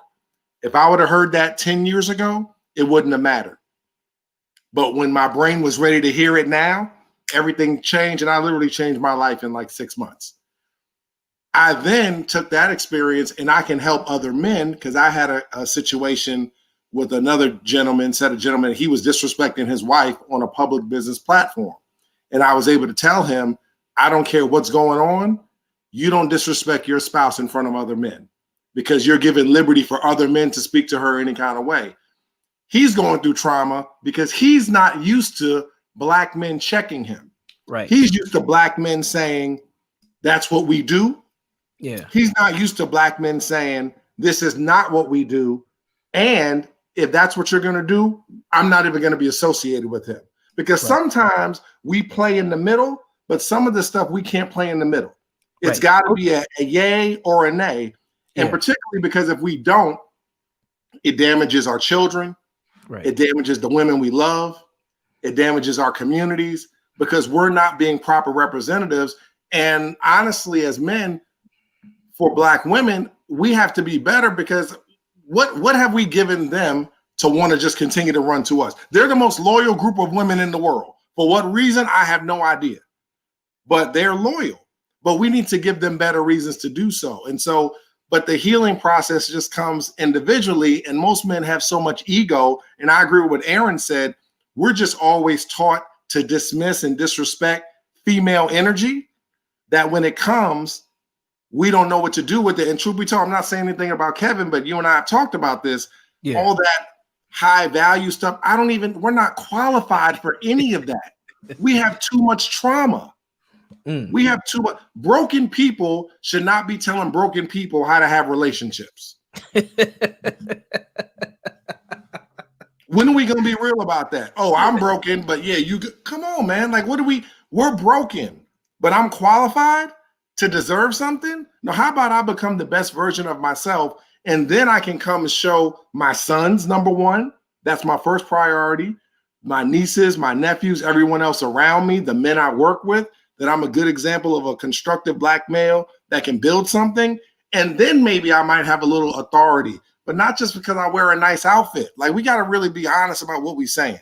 So that's not a shot, but I was that guy. So I can say it. I was that guy. So we just have to do a better example. We have to heal ourselves, but we have to look at ourselves in the mirror. And a lot of Black men don't want to do that, because you realize I'm nowhere near what I'm supposed to be doing. Right. Nowhere near. I thought I was. Yeah. We have been conditioned to look out the window and not look in the mirror. Like, we look at everybody else and what they doing, and not, analyzing what we do ourselves. Yep. Any other thoughts from anybody before I bring LeVar in?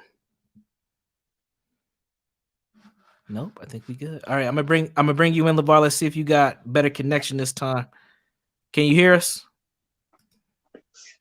Yes, I can hear you. I got my other phone. My other phone, it works much better. Phones, go ahead. I wasn't in my other phone. My Android phone, which is crazy, it works much better than my iPhone 6. I need to upgrade. It's all good. What's up, man? But yeah, what I was talking about earlier, it's just right now, it's a beautiful thing that everybody's talking about their story, and just seeing the healing process that everybody's going through by really taking accountability, really looking at that ourselves, being able to really, everything that we're going through, that we're dealing with, it always brings a reflection back to ourselves of what we need to heal from, what we need to deal with. And to see, even people on this, this stream right here, and people within my circle are doing the work, and, I don't really remember seeing too much of our, people who's like our parents' generation or our grandparents' generation talking about the healing process, doing the work within the healing process, and then teaching by example, the kids that come before them. So with that said, I see great changes happening within the next 10 to 20 years. It's going to be a lot of Black people and people of color in powerful positions. And it's going to be a real change where it's not talked about enough.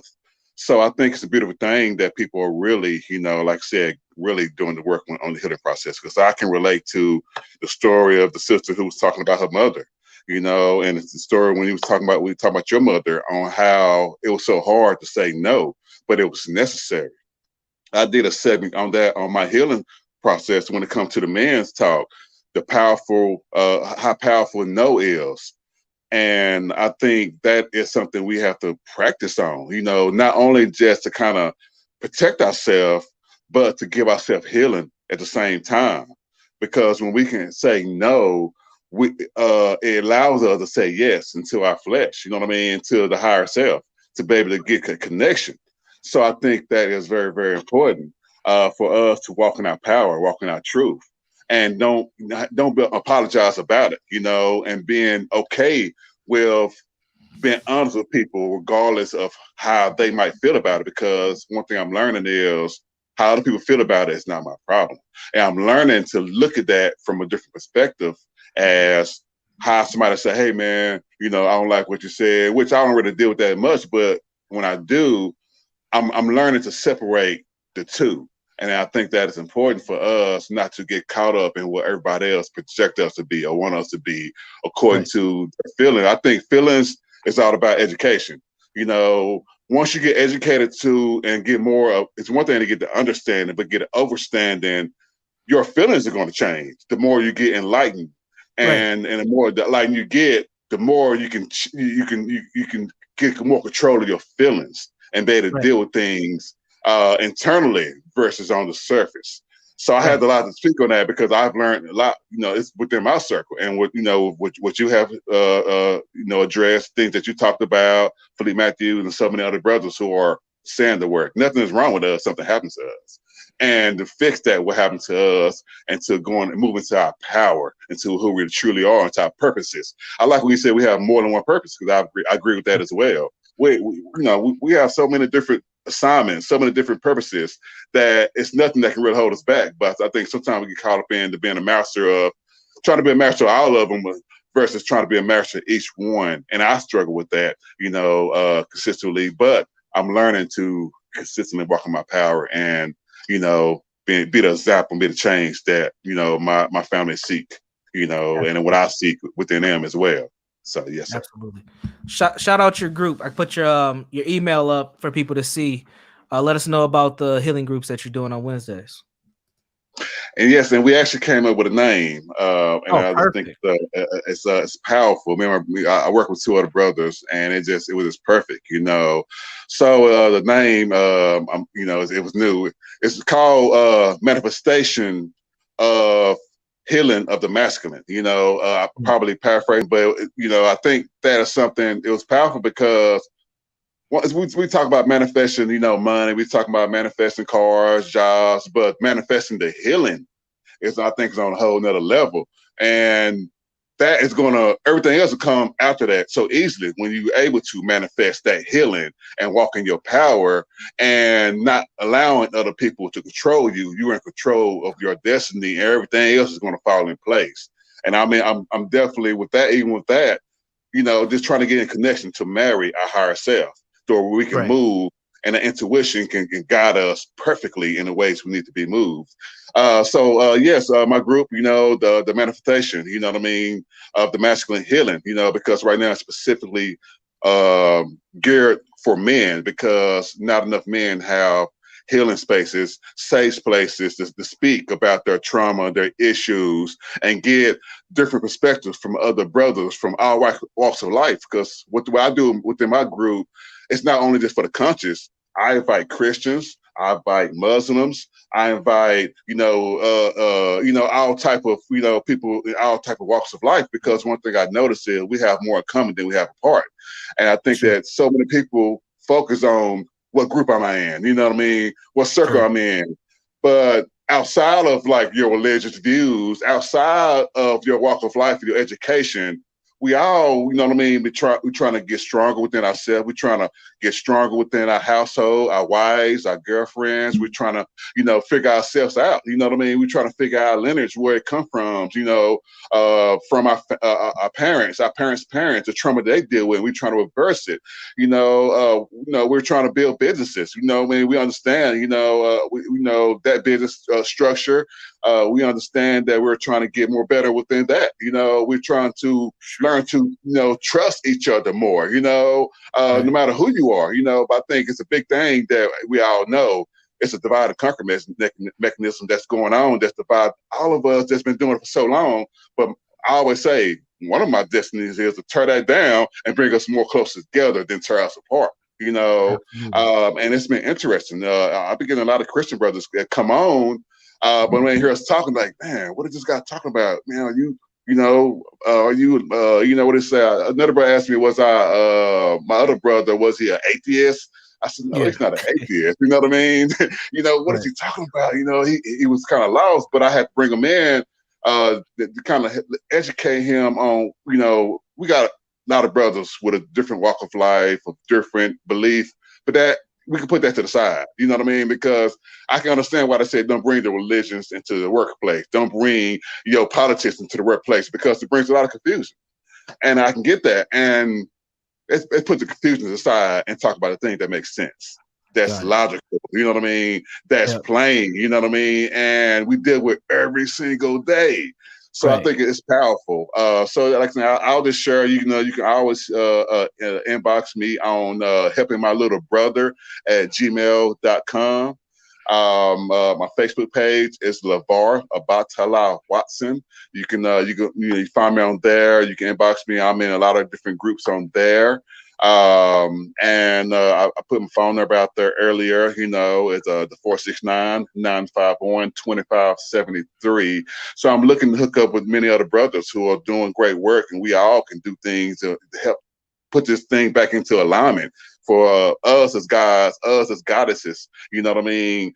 You know, we can get in our right position and make the world a little more better. You know, where we know we need what we need to do, bring morality. I can't even say it. You know what I mean? Morality. But you know, morality. Yeah. You know what I mean? Back into the world the way it needs to be. My wife's right here, listening to me right now.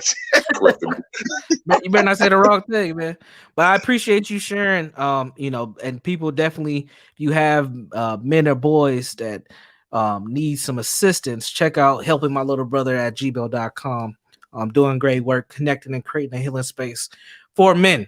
Also, definitely check that out, man. Appreciate it, LeVar. Yes, sir. I appreciate you as well, bro. So, any thoughts? We shared a lot. You know, Aaron disappeared on us. Lena's been kind of quiet. Any additional thoughts? Any questions that anybody got? You didn't have to come back, Aaron. I was just messing with you. I was eating my chips, man. I didn't want to be chopping, man. I was tearing down, man, trying to listen to LeVar get that good game, man. Appreciate that, bro. I think, can you hear me? Yep, go ahead. I think one of the problems, me and my sisters was talking about this, is a problem that men are having is the root of the women. When my brothers were growing up, they didn't see my dad beating on my birth mom. They saw other men beating on my birth mom. But at home, when my dad came to get all six of us and move us out of Tennessee and everything into this new home, it was my stepmom beating on my brothers and my sisters. My dad just wasn't in the picture. He was in the service, playing around, all that stuff. You know, he provided, that was about it. So they didn't really have a good role model, period, from women or men. And they swore up and down that they wouldn't beat on their wives or girlfriends or whatever, but they did. They did. And it was sad. You know, one got killed because of certain things. Well, actually, both of them got killed, really. But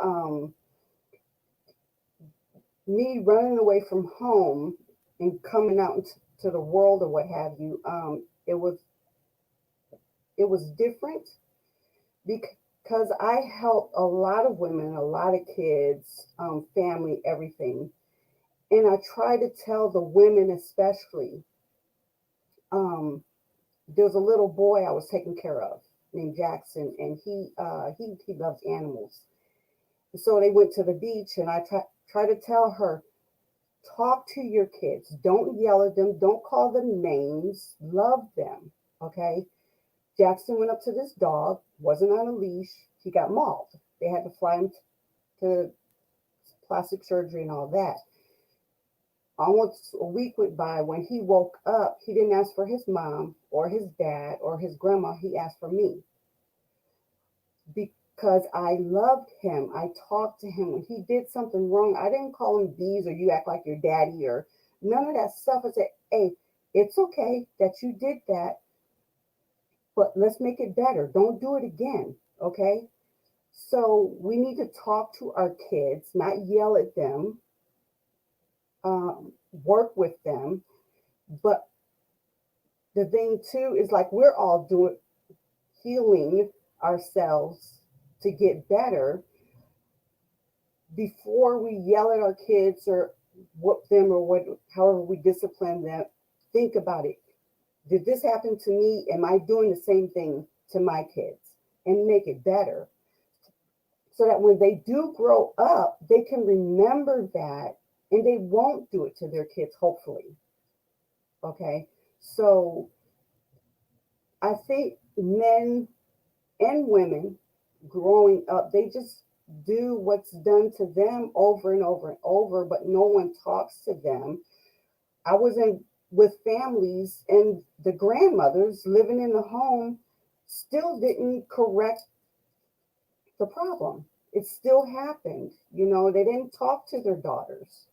You know, and there was a little girl I took care of. She was 10, Hispanic girl. And she was saying something. I said, "You're beautiful." She had long hair, beautiful, gorgeous little girl. She says, "I am not. I'm ugly. My mom tells me I'm ugly, so I'm ugly." I said, No. You need to stop that right now. I don't think you're ugly. I think you're gorgeous and you're beautiful. Something I need to work on myself. But tell them that, show them that, and they'll get it eventually, hopefully, you know. But we got to start somewhere, you know. I'm tired of seeing our brothers and sisters getting killed. Absolutely. You know, one of the biggest predictors of behavior is environments, and it's something that gets overlooked, but that's like psychology 101. Is your environment shapes your behavior, and that's where we get our thoughts, our core beliefs about ourselves is those reinforcements in our environment. So for that little girl to hear that you're ugly or any other things from her mom, what's she gonna think? I don't have self-worth. Her self-esteem is going to be shot. I shouldn't be doing this. I shouldn't be doing that. She gets crushed. And one thing that you said that I think, you know, my generation has kind of went two different ways with. You said when people go through things, they repeat those cycles. Sometimes they go the opposite direction. They're still unhealthy, but sometimes they break left, and and then they end up saying, "I'm going to parent different than how I was parent." Now it still might be unhealthy, but they're going to do everything opposite from what their parent didn't do. And I think that without proper focus on your healing and working on yourself, that can be just as detrimental as well. So that's something that we also need to keep in mind is there are a lot of cycles that keep going, but there are a lot of people who don't turn into their parents and they're purposely not trying to be like their parents. But any other thoughts? There was a lot of stuff that my mom that worked, you know, and a lot of stuff that I thank her for. And like my mom was always my advocate. I remember getting accused of plagiarism in 6th grade. We had to do a book report and I picked the word titanium. And I think I used the word luminous. And 6th grade. Good Lord. That sister was trying to get you early. Damn.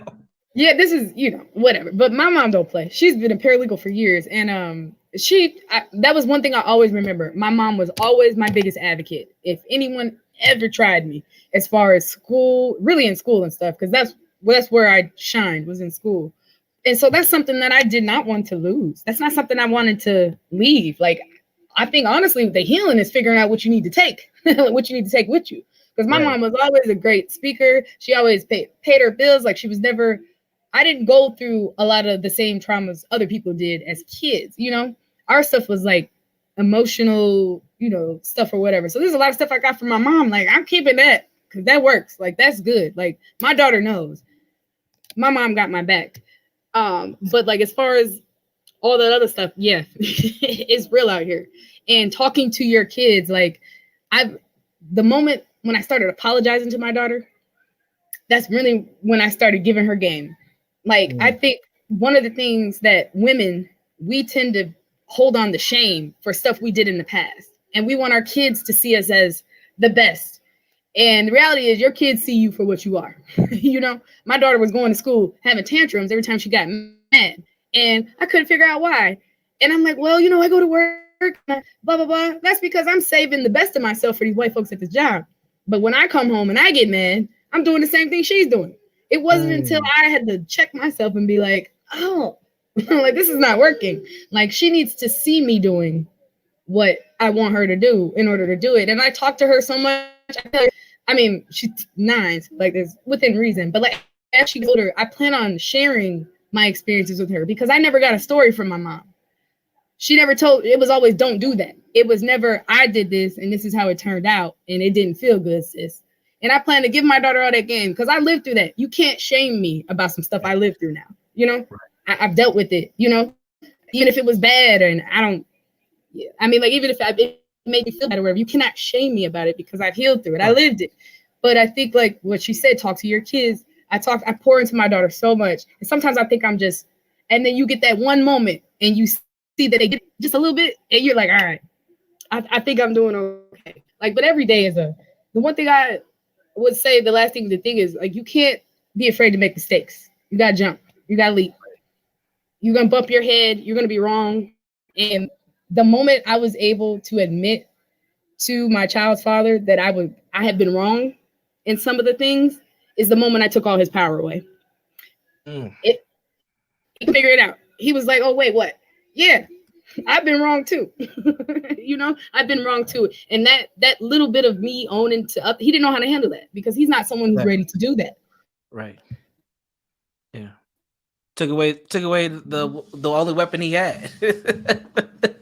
and man, it's crazy that what you're saying, because this is stuff I talk about all the time. You doing what you did for your daughter is what we call compassionate accountability. And what your mom didn't do for you, but you recognize it, is called a compassionate accountability. You are, accountable for the faults that you did, the role modeling that you did, but you also had compassion to explain it to her, which your mom didn't. Like, she was just 100% accountability. Don't do that. She didn't talk to you. Like you said, she didn't put you up on game on certain things because she didn't have that level of compassion. We have to be able to do both with our children because we have to protect our children, but they also need to learn. They need to learn directly from us versus indirectly from us, because they'll pick up the indirect stuff all day, every day. We see it with kids all the time. So that's crucial right there. That's extremely crucial. And the other piece that I think is powerful, what you said with, just kind of dealing with your baby's father, is you took your level of awareness of what was going on and you just accepted for the pain and the trauma for what it was so you can move forward. So many people get stuck with that. Like, man, you wouldn't have any therapist if people could just accept the stuff that has happened and figure out a way to move forward through it. Like, that's really the starting point of healing, is just saying, look, this stuff that happened to me is awful, but it's not going to define who I want to be now and who I'm planning to be later. And that's key right there. And most people can't do that. So, shout outs to you. Cause that's tough, man. Like, I've been in counseling and mental health since 2013. I probably have seen about maybe 1,200 clients in my time. And I can say probably about 90%, maybe 95% of the people that I work with, they won't admit to the things that have happened. Like, it's just like that level of denial is so strong. It keeps people stuck from healing, man. Like, it's just detrimental. I truly believe my grandmother is 73, and not to cut you off, and I'll wrap this up real quick, but she was the pinnacle of health her entire life. And honestly, like, she's still pretty healthy, but out of nowhere 3 years ago, and she didn't tell me right away either. I had to find out from my mom. She, and I mean, like, she had to go through chemo and it was bad. Like, she went from being perfectly fine on Monday, and my mom was in the emergency room with her on a Wednesday. And I truly believe a lot of that is that unpacked trauma, that unpacked guilt that she has for the abuse of, like, and it was like, her thing was like emotional. Like, these are like some masterminds. I was like, my daughter got world, because she's gonna be, she's gonna not ready. My grandmother's like a mastermind, and like the work that she did on my mom, just in her mental, I really feel like she always thought she could buy her way out of that, because they get the grandkids and they pour into the grandkids, but they still don't kill it. So then when the grandkids get old, they still treat the grandkids like they were treating the child or whatever. And I truly believe that her illness, a lot of that came from holding on to this stuff. Like, I even learned I was having panic attacks at one point. And that's why I started yoga. And when I started yoga, I realized how much tension I hold in my pelvic, in my womb. And that is directly tied to, like, how your body operates, all of that. And I just feel like I truly believe, like, it's a holistic process. It's like when you heal that hurt, you find out ways, because I wasn't doing yoga because it's cute. I was like, I'm literally crying and feeling like I'm gonna die because I have to go to work today. Right. And I'm still doing it, still going to work. I'm a wreck, but I'm going and I'm doing it. I'm like, this got to stop. Like, I got to figure out how to ground myself. And I just don't think other generations, this is the age of information though, Right. Like you can Google anything. So exactly. I think media has a lot to do with that too. Like, but I just feel like people would heal themselves. It's a whole thing. It's just not one thing. Like I see people all the time, and it's like you can't be unrighteous in one spot of your life and not think that that's gonna not trickle over. Like, no, if you're a thief, you're a thief. You're gonna steal joy, you're gonna steal money, you're gonna steal whatever you can. Like, you can't compartmentalize that, because at the end of the day, it's your whole body, it's your whole spirit, it's your whole soul that's experiencing that. And I truly believe, though, like I feel healthy, you know? Like I heard somebody say COVID was a frequency. I was like, I'm pretty sure it's a virus too. But I get that, you know? Like walking around with that fear. No, just do what you got to do. Put your mask on, wash your hands, you know, and try to stay home if you can. But there's no reason to be fearful about it, you know, necessarily. Now, if you got crazy conditions, you know, yeah, my bad. But, you know, like it is a frequency, though. Hey, Brandon. Yep, go ahead. Hey, no, I just wanted to, first of all, Andrea is brilliant. But what I'm just sitting here thinking, and I think this is just for everybody to just take. I think she mentioned earlier you can create a family. Did you say that? You can create a family. And the internet and just this content, literally, one of the things that happened for me, and I'm being transparent, was that when you're in a relationship that may or not work, and whether it's somebody's fault or you do or whatever, sometimes the guilt, hurt, and the shame, you think that your entire existence is what happened in that relationship. Bingo. And the only way to get out of that is through like service, but also getting around other people. Truth be told, like you, Philippe, all these other people I'm working with, they don't know anything about my other experience. They only know how I'm interacting with them, and I'm bringing positive value and I'm helping them.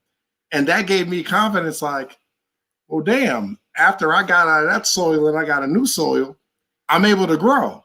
Right. Sometimes it's the soil that you're in. It's not good or bad, but you have to be around the right people. And her just saying that, creating a village, you just have to continue to get around the right people that are going to help develop you. And that is being uncomfortable. That's having conversations like these. That's meeting new people, going to different places. You have to do that stuff.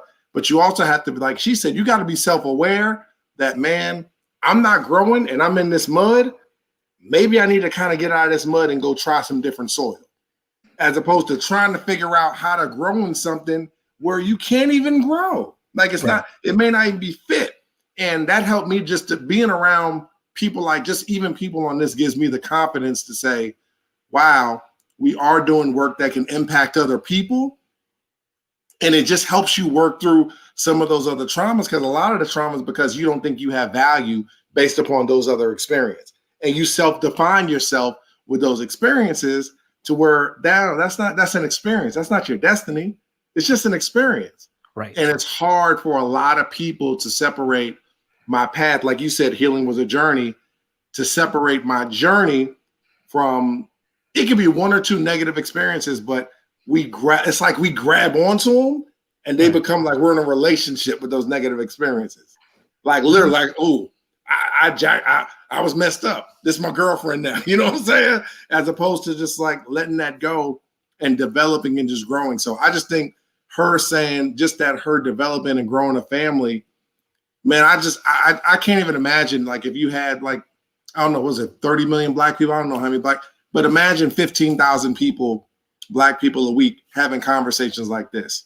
You would start to see different behaviors over time.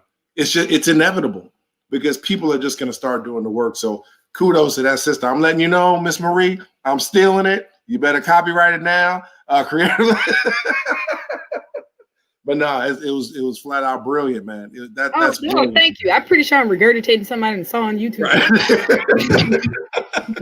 Honestly, that's all good though. Yeah. Brandon, so you practice, right? Like you see patients. Yeah, I'm not doing any clinical practice anymore. I have a couple of like mentoring relationships. That's what I call them, because I don't charge insurance or anything like that. So I'm not clinically practicing. I do have some individual clients that I am currently seeing though. But it's not no diagnostic assessments, none of that. Yeah. I had to get out of that. I got burnt out. I had to back up out of that system because it was not working. I was gonna ask. I have so many, not on this live, but like I don't even. I have like a plethora of questions. Yeah. I had like a little mini crisis in school, and one of the things at the law school now is they're so focused on lawyers and wellness. Because like lawyers make up 2% of the population, but they have some of the highest addiction rates and alcohol rates and all that. And so I got linked up with a counselor who actually was an attorney. He was a JD, and he found another purpose. And one of the things that I found so crucial about our sessions, because they were like 20-30 minute sessions, and I would get in there and I start to get into something, and he'd be like, he was like, we don't have time. How are you feeling?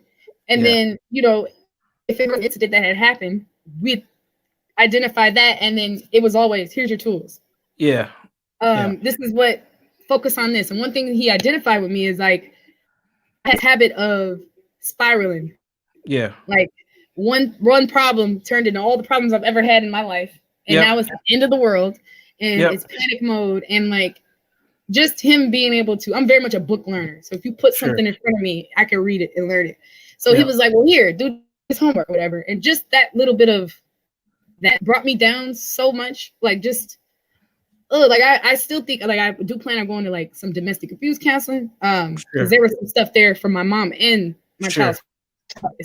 But people like you are really doing God's work, Brandon. I want to tell you that. I admire you so much. Thank you. I admire your family. It just, you can tell when people are in love, like not in love, like romantically, but like when you're based. You're manifesting out of love and compassion. I just see it all over your baby girls' faces. I get so much joy. I be feeling like they my nieces and stuff when I see them, and I'm not even on Facebook. Thank you. It just brings me so much joy to see you and your family, and like you on here, and then like I don't know, I didn't know either Aaron or Aaron. Aaron. I didn't know either one of you, and I feel like it's love. Like this is family. I might reach out, like, you know, as far as like when the world opens. No, I mean, that's why I'm doing this, right? I'm not doing this to make money. I make a lot of money outside of the internet. I make some good dollars on the internet too. But this, to me, this is the healing process. And this is one of the reasons why I got away from the clinical aspect, because a lot of folks start leaning into that, thinking that that is our golden ticket to healing Black folks. No, Black folks are here. They're on YouTube. They're on Instagram. They're on Twitter. They're on Facebook. The trauma is spilling out on every damn platform we can think of. So we need to have an infusion of some constructive information and some healing. So that's why I'm doing this. I'd rather spend 8 hours of my day doing stuff like this or working with individuals, you know, one-on-one, than spending it working clinically. Because clinical therapy is not going to save it. Like you said, you had to start doing yoga. You know, you had to start doing other things to get yourself right. It wasn't just like talking to the therapist. It was a multi-dimensional healing process that people have to go through. This is part of it. Part of that is media. Believe it or not, media is a huge part of that, because that's where we go. This is where we get our news. It's where we connect with our families. This is where we vent our frustrations. This is where we connect with our coworkers. Like it's all interconnected, that we have to be able to create these kind of virtual villages where we can kind of tap in, get what we need so we can take it back into our personal lives and move forward. So thank you. I don't see myself doing God's work, but if that's what you think, then that's good. I think that's too much pressure for me. I don't like all that stuff. I'm a Cancer, so you know. No, I think we all do God's work. You know, it's just that some of us are more intentional about it. Okay. You know. Yeah, but and another thing that you said that I think is very important is what you see from my family and my children and what's shared. That's not intentional, but it is at the same time. Like we don't just choose photos to share and videos to share. Like what we create, we put out there. But the thing is, my goal as becoming a father was never to have my kids experience anything that I experienced. My kids have no idea what domestic violence is. I mean, me and their mom might go back and forth and we'll be laughing at something. We ain't arguing, but it might seem tense because we're like going back and forth and my kids get shaken up. So I know if I was to hit my wife, they would lose it. My daughter earlier today, I used to rap back in the day. So after college, I was rapping. I spent some time rapping. So I'm clearing out a hard drive and I was playing some of my old songs because my wife was like, me and your dad made a song when we first met. And I just had my wife get on and she was just talking like she was an ex-girlfriend or whatever. So my daughters were listening to this message. And my youngest, the one who turned 5 last week, she just started crying. And we're like, what's wrong with you? And she was like, Mommy, why are you breaking up with daddy? Like for her parents disconnecting hurt her. And we're like, girl, that song was made before you were even a thought. You tripping. But that's what I try. That's the atmosphere and the environment I've created for my kids, where they don't have an understanding of people not being together, like their parents not being together. They don't have an understanding of what violence is. And that's very intentional. So when we do stuff, when my wife does stuff, it is to show and role model behaviors to give people not just hope, but also give people understandings that things can be different than what we had.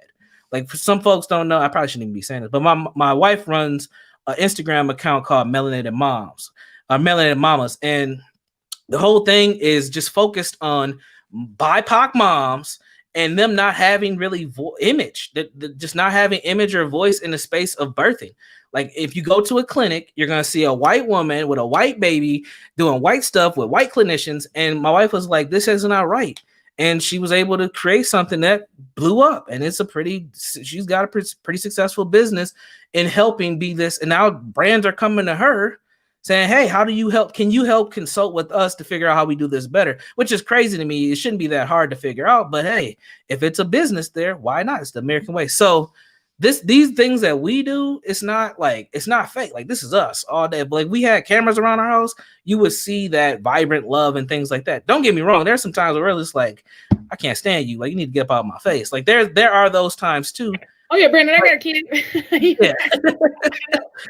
But we've learned how to articulate our boundaries in a healthy way and not wait till somebody crosses them and then it becomes a problem. That takes a lot of work. So I'll stop bragging about my family and all that stuff. Any final thoughts from Aaron before we go?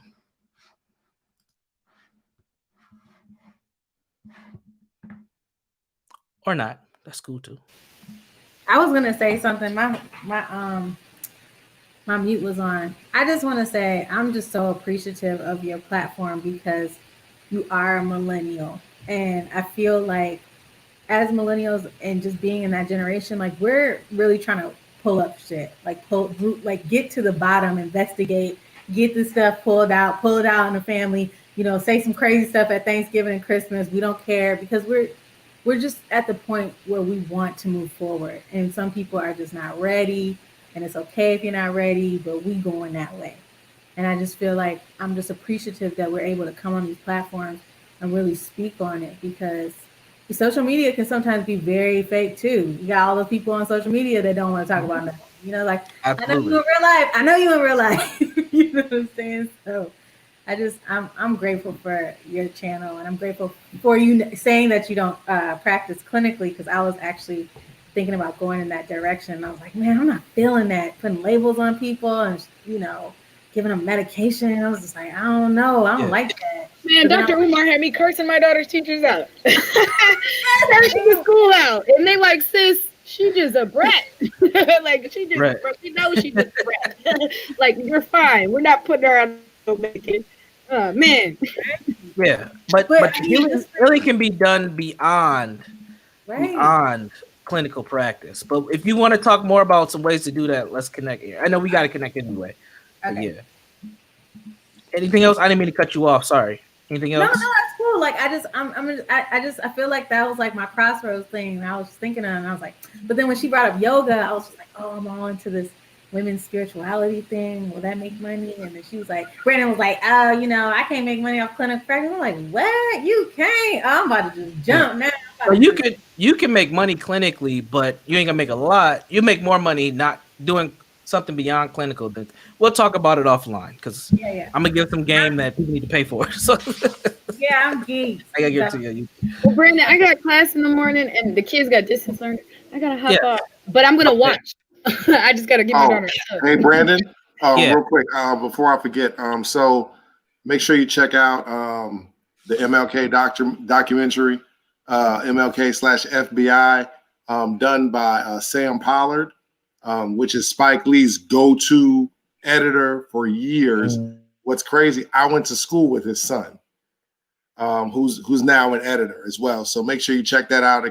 it kind of goes through the whole dichotomy, like we were talking about in the beginning, of the guy with the flaws, what he stood for, the women and everything. And so I just think that'd be a good watch, man. So just support a Black editor, period. You know what I'm saying? So make sure everybody checks that out.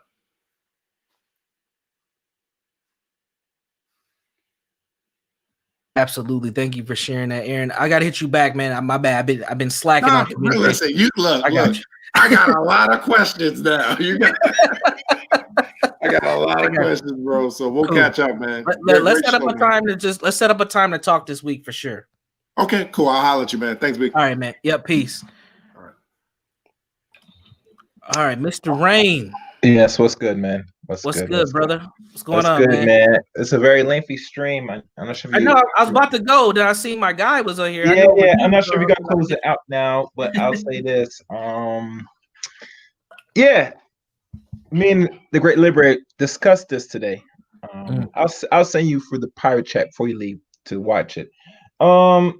Yes, he's a very special man, regardless how people view him, his tactics, and me and Cerulean, he laid out because he's from Alabama.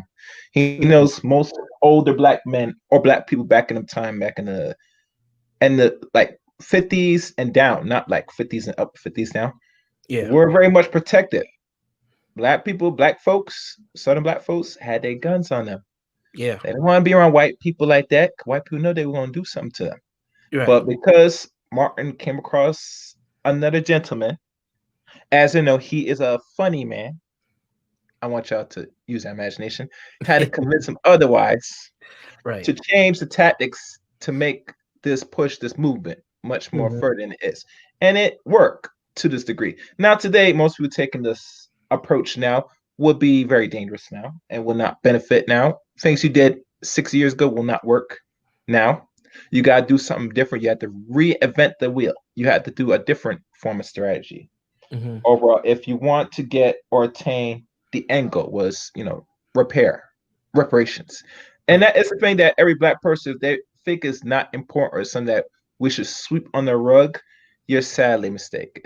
Right. I remember I talked to Dr. Darity and Miss Christina Muller on my show on this, and they said it is very vital. It is very much a necessity. Now, not everything I agree with during the end of that interview in regards how it should be, the repair should go about. Either should be land, money, and I have my own views about money because we all know this fiat currency is worthless. Right. And I didn't want to go back and forth with the elders, but I understand because they live at a certain time, they think that is more feasible. But I look at it that you need something that's actual repair. And other groups, especially the so-called Native Americans, they got theirs. And it's not so much based on cash base, if we want to go that deep. They got the tax exemptions. They got actual land. So it's not only they get the money, but they got all three areas that cover necessities of life. Right. What is those people I lay down? There's the food, there's the clothing, and there's the shelter. Land, the money, and not only the money, but you're now exempt from taxes, so you don't lose any form of money. You actually build something with the money you get. So at the end of the day, this is the fight that I think King was trying to go about, besides other geopolitical things. And eventually, what happened the next year, and mind you, a lot of men that were close to him, in my mind, were more than derelict. They were the so-called traitors, the men. Those same men that most people think that you didn't think that's possible, that will betray you for less. You are sadly mistaken. You were in bondage for centuries, and you think the mindset of a traitor now that stopped a lot of revolts, stopped a lot of things happening. You think a brother played a part in it? Yes, they did. And I don't knock them, but we understand the psychology why they do that.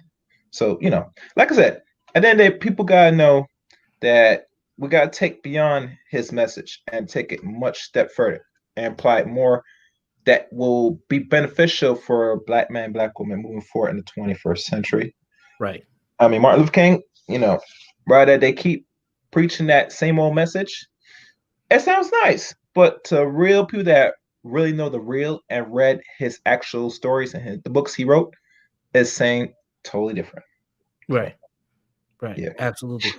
I appreciate you coming on, man, sharing your perspective. You know, King is a complex figure, but I do think we need to respect what he was attempting to do at the end of the day. No matter what his flaws are, you know, he was still making an attempt to make this a better place for us. And that's important for us to keep in mind. But appreciate you, man. We got to connect. I know you had said I should come on your broadcast again. So Yeah. yeah, hit my DMs, man. We can make that happen for sure. Yeah. And I put in the private chat the link to that stream. Yeah, please do. Please do. Much appreciated. All right. I'm gonna wrap up, man. Thanks for coming on, Chaos. All right. You're welcome. Talk to you later. Yeah. Perfect. All right, folks. Definitely a long stream. We will not be doing this every week.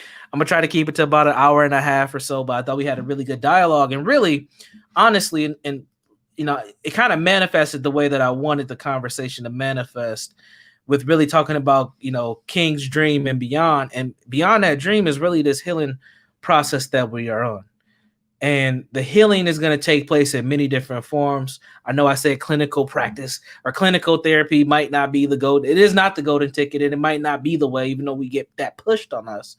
Really, the healing is going to take place in many forms, and that's what's part of King's dream.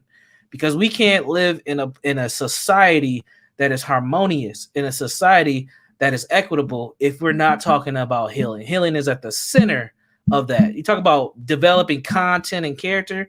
You can't have quality character without healing, especially over all the things that we've experienced. So make sure that you continue to work on yourself, because you will have those ripple effects around the people, or the people around you, and on the people that are dependent on you, whether you have children or nieces and nephews or whoever, you know, other types of dependents or whatever the case may be.